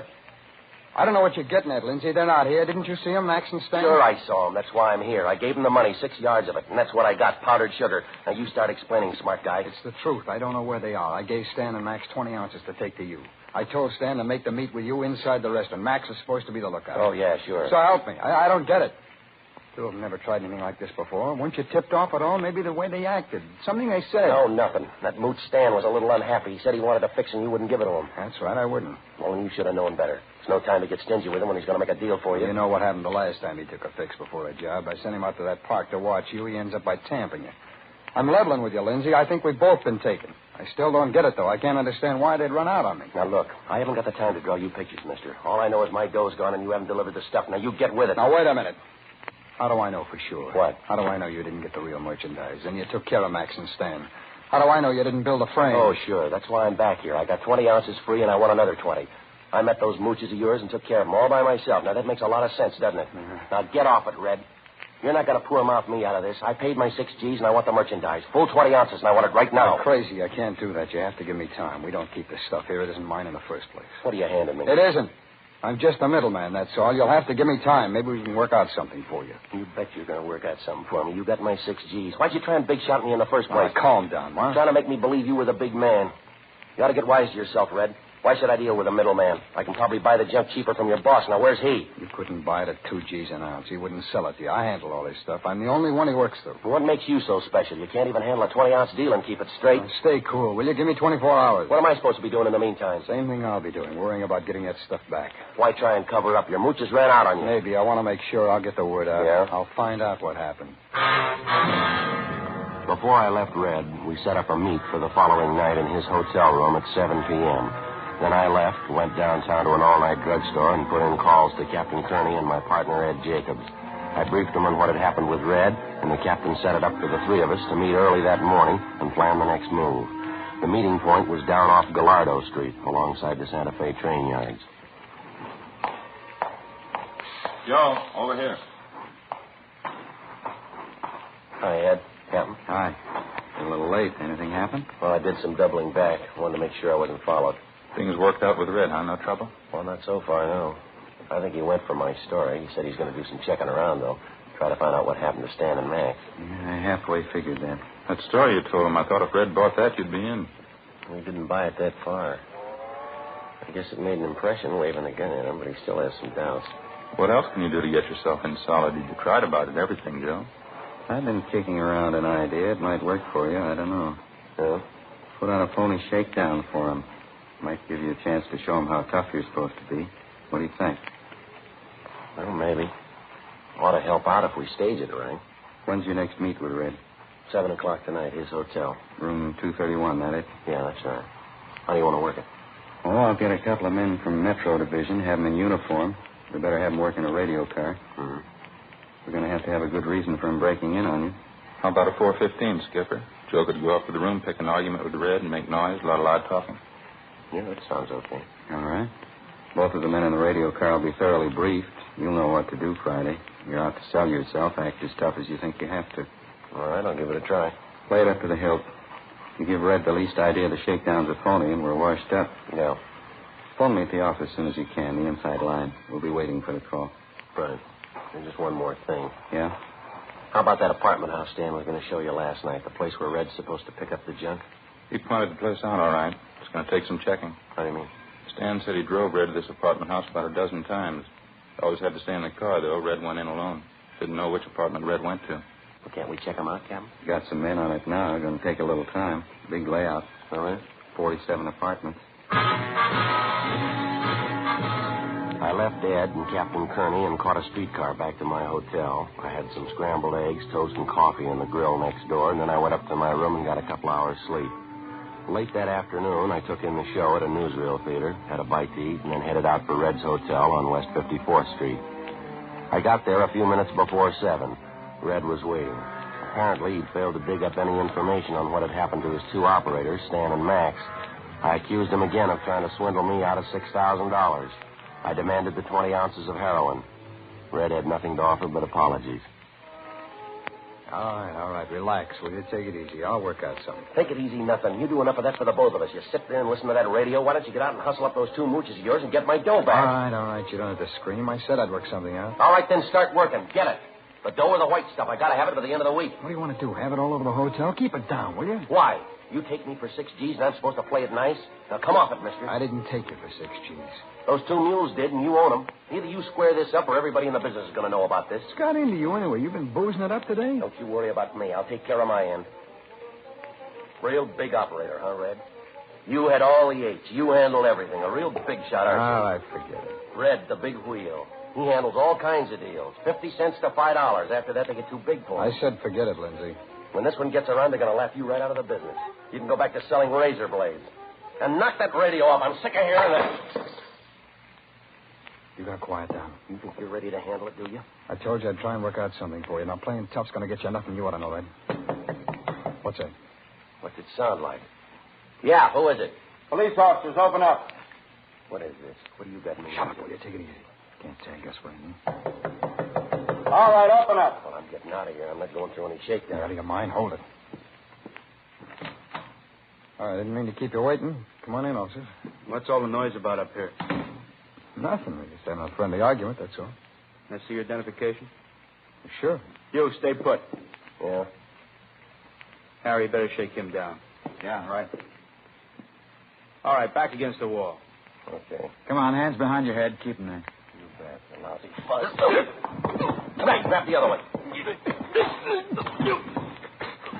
All right, good. Both of them. You crazy fool. Now what do we do? You don't have to worry about the other one. He's out cold. Take the gun off this one here. I'll get his handcuffs.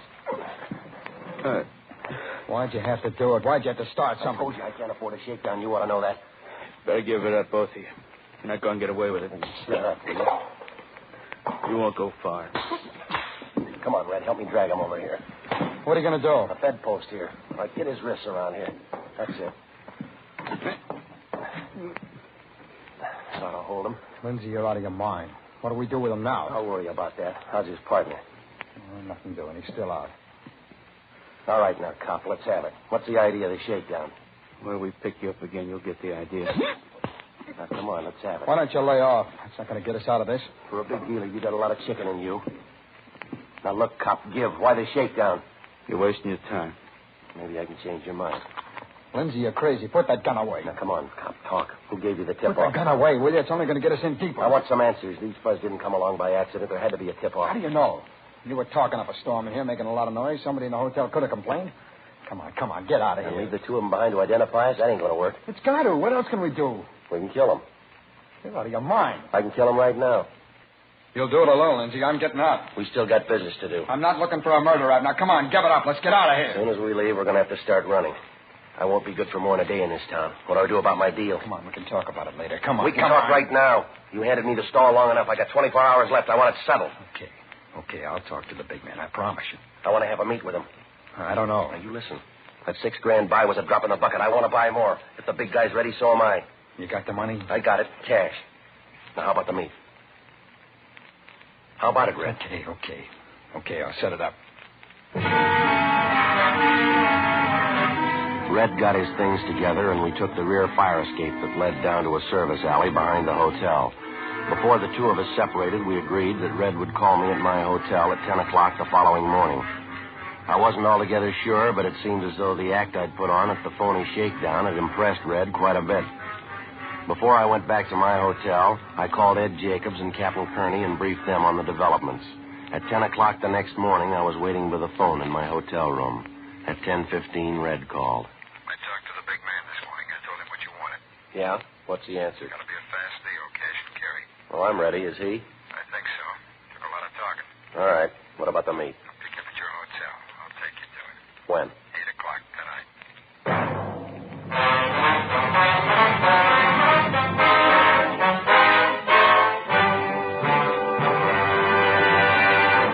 You are listening to Dragnet, authentic stories of your police force in action. Fatima, America's first largest-selling blended cigarette. Now king size. See the difference. Taste the difference. Smoke the difference. And in Fatima, the difference is quality. Yes, you get all the advantages of extra length, plus Fatima quality, which no other king-size cigarette has. You see, Fatima contains the finest domestic and Turkish tobaccos, superbly blended. And Fatima is extra mild, with a much different, much better flavor and aroma. Remember, the name Fatima has always stood for the best in cigarette quality, yet Fatimas cost the same as the cigarette you're now smoking. Friends, compare Fatima yourself today. When you see the difference, taste the difference, smoke the difference, you'll switch to Fatima. Because in Fatima, the difference is quality. Each king-size Fatima gives you a long, extra mild and soothing smoke, with the added protection of Fatima quality. Buy Fatima. Best of all king-size cigarettes.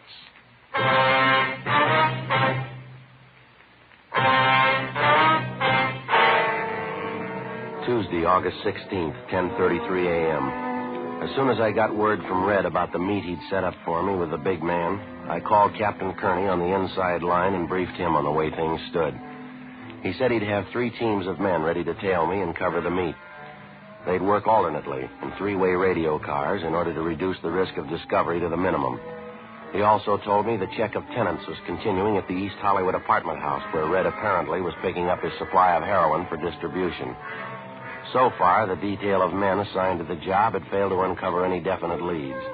At 8 minutes past 8 o'clock that night, Red picked me up at my hotel, and together we drove out along Alhambra Avenue. We parked alongside the edge of a private golf course just north of the Ocean Highway. Smoke? Okay, thanks. Better match it? Yeah.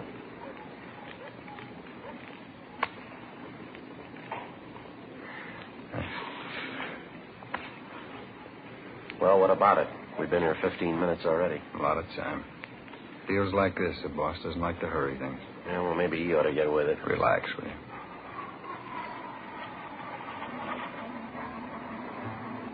So we waited. 9:30, 10 o'clock, 10:30, 11. Still no sign of the big man. 11:30, 11:45. No sign. What time you got, Lindsay? 10 minutes to midnight. Have you got any ideas? Yeah, I guess I can tell you now. Well, you make this one real good, will you? It's been a long wait. Boss wants to make sure about you, that's all. He's checking his contacts where you said you operate up around Fresno, isn't that right? All right, so he's checking on me. What's he want, a blood sample? He's careful. He wants to make sure.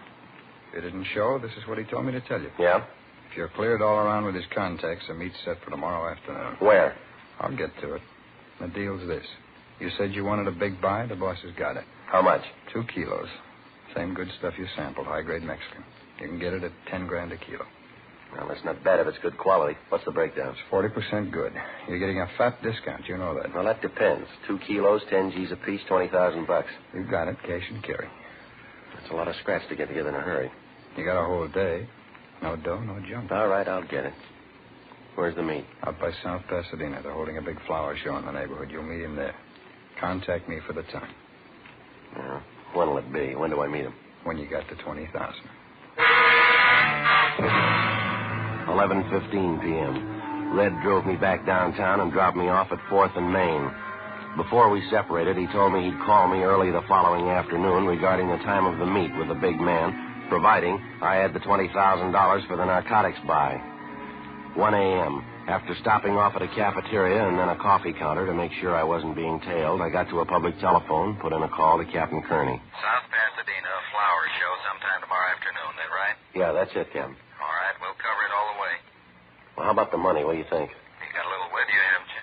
A little, yeah. Okay, fake it the best way you know how. We'll be around. As soon as you make sure the guy has the junk with him, pass the signal, we'll move in. Right. Something else. No, nothing. How about you? Good piece of luck. I think we got him spotted.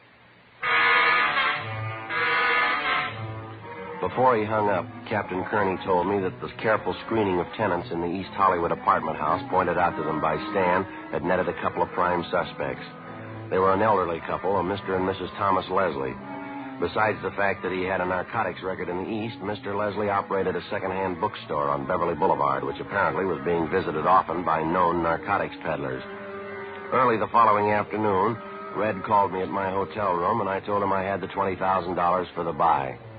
He picked me up at 1:45 p.m. I flashed a stack of money containing mostly $1 bills, and he seemed satisfied. He drove me out to the site of the flower show in South Pasadena, a large glass-domed conservatory just off the Arroyo Seco freeway. Let's head back this way, huh? Yep.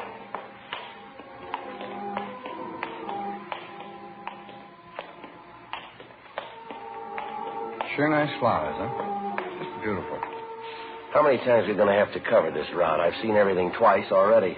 Won't be long. A couple of minutes. Oh, this way. Come on.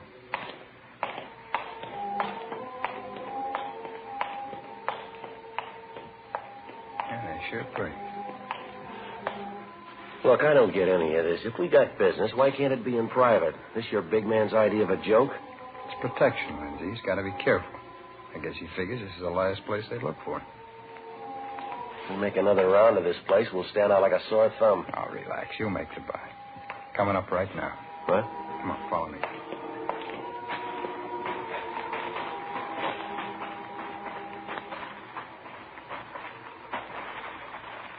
Tom, what do you say?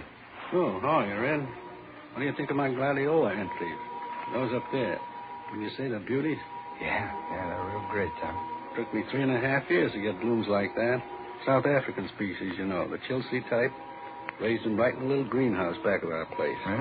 You see, the scarlets and the whites, those are mine. Yeah. Oh, Tom, I'd like to have you meet that friend of mine. Lindsay, this is Tom. Hi. How do you do? What do you think of my entries? Raised every one of them from seeds, Lindsay. They take a lot of care. Yeah, they're all right. Plenty of care. Especially those, the South African type. They take a good, stiff, sandy loam, quality fertilizer, just the right kind of heat and water. Takes a lot of work. Got 'em. Yeah. Look, I haven't got too much time to spend. Maybe we better talk outside, huh? Yes, that takes quite a lot of work. Beautiful blooms. You have all the money with you? All of it. You got 2 kilos? That's correct. You can go out the side way. Hey, Red, you follow behind. Keep an eye open. All right, sir. This way.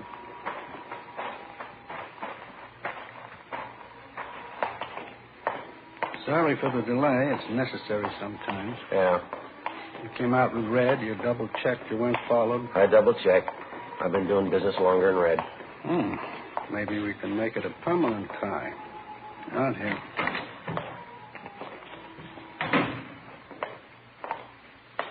My car's this way. You always make deals in the open, public places? Not always. It has its advantages.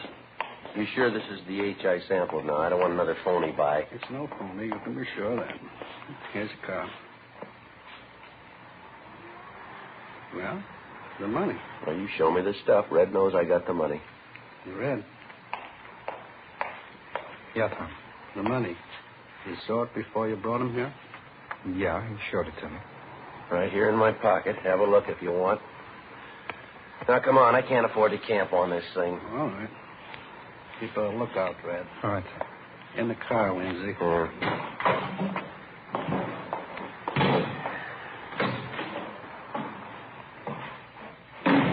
There. Under the dashboard here. I always find that's the best place. You have a car, of course. I'll go back with Red. All right. There you are. 2 kilos. Now the money. What about breaking the package? How do I know it's not more powdered sugar? Of course it's not. Wait a minute. What is this? Those men coming up to the car. Take it easy, mister. I'm getting out of here. Let go. Come here. Let go. No. All right, Joe, I got him. Hold him, Ed. I'll shake him down. We got the other one. Red. No trouble. Good. Okay, he's clean. Red. Stupid Red. I should have known. Joe, good work. Stuff all there? Yeah, 2 kilos. You want us to take him back in our car, Skipper? All right. We'll take in the other one. Meet you at the parking lot gate. We'll follow you in. Right. All right, mister. This way. Look, let me ask you a favor. Won't take a minute. Yeah? Let me call my wife.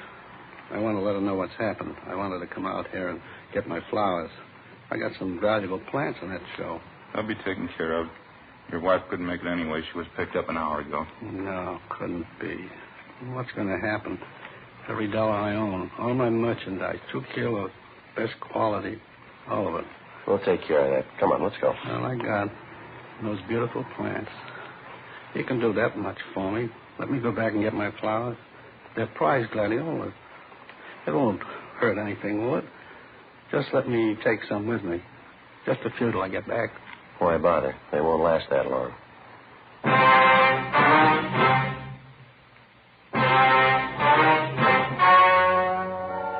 The story you have just heard was true. The names were changed to protect the innocent. On December 4th, trial was held in Superior Court, Department 84, City and County of Los Angeles, State of California. In a moment, the results of that trial. And now here is our star, Jack Webb. Thank you, George Fenneman.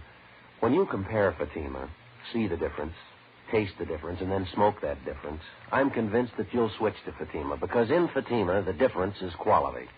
Now, to show our confidence in Fatima, we're making a money-back guarantee to every king-size cigarette smoker. Buy a pack of Fatimas. Enjoy Fatima quality, extra mildness, and superbly blended tobaccos. If you're not convinced Fatima is better than the king-size cigarette you're now smoking, just return the pack and the unsmoked Fatimas before April 1st, and we'll give you your money back, plus postage. That's Fatima, Box 37, New York 1. Buy Fatima. Each king-size Fatima gives you a long, extra mild, and soothing smoke with the added protection of Fatima quality.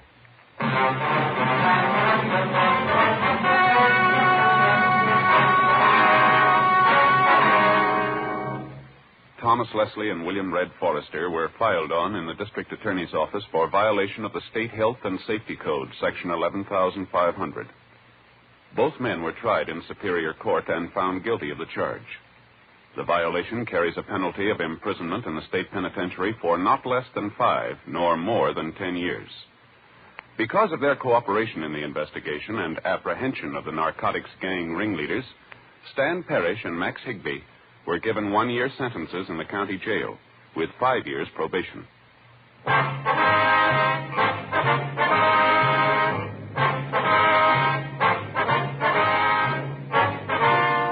You have just heard Dragnet, a series of authentic cases from official files. Technical advice comes from the Office of Chief of Police W.H. Parker, Los Angeles Police Department. Heard tonight were Barney Phillips and Stacey Harris. Script by Jim Moser. Music by Walter Schumann. Hal Gibney speaking.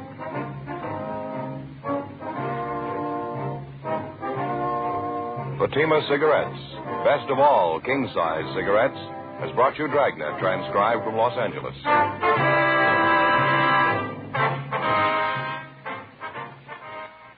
Next, it's David Harding and Counter Spy on NBC.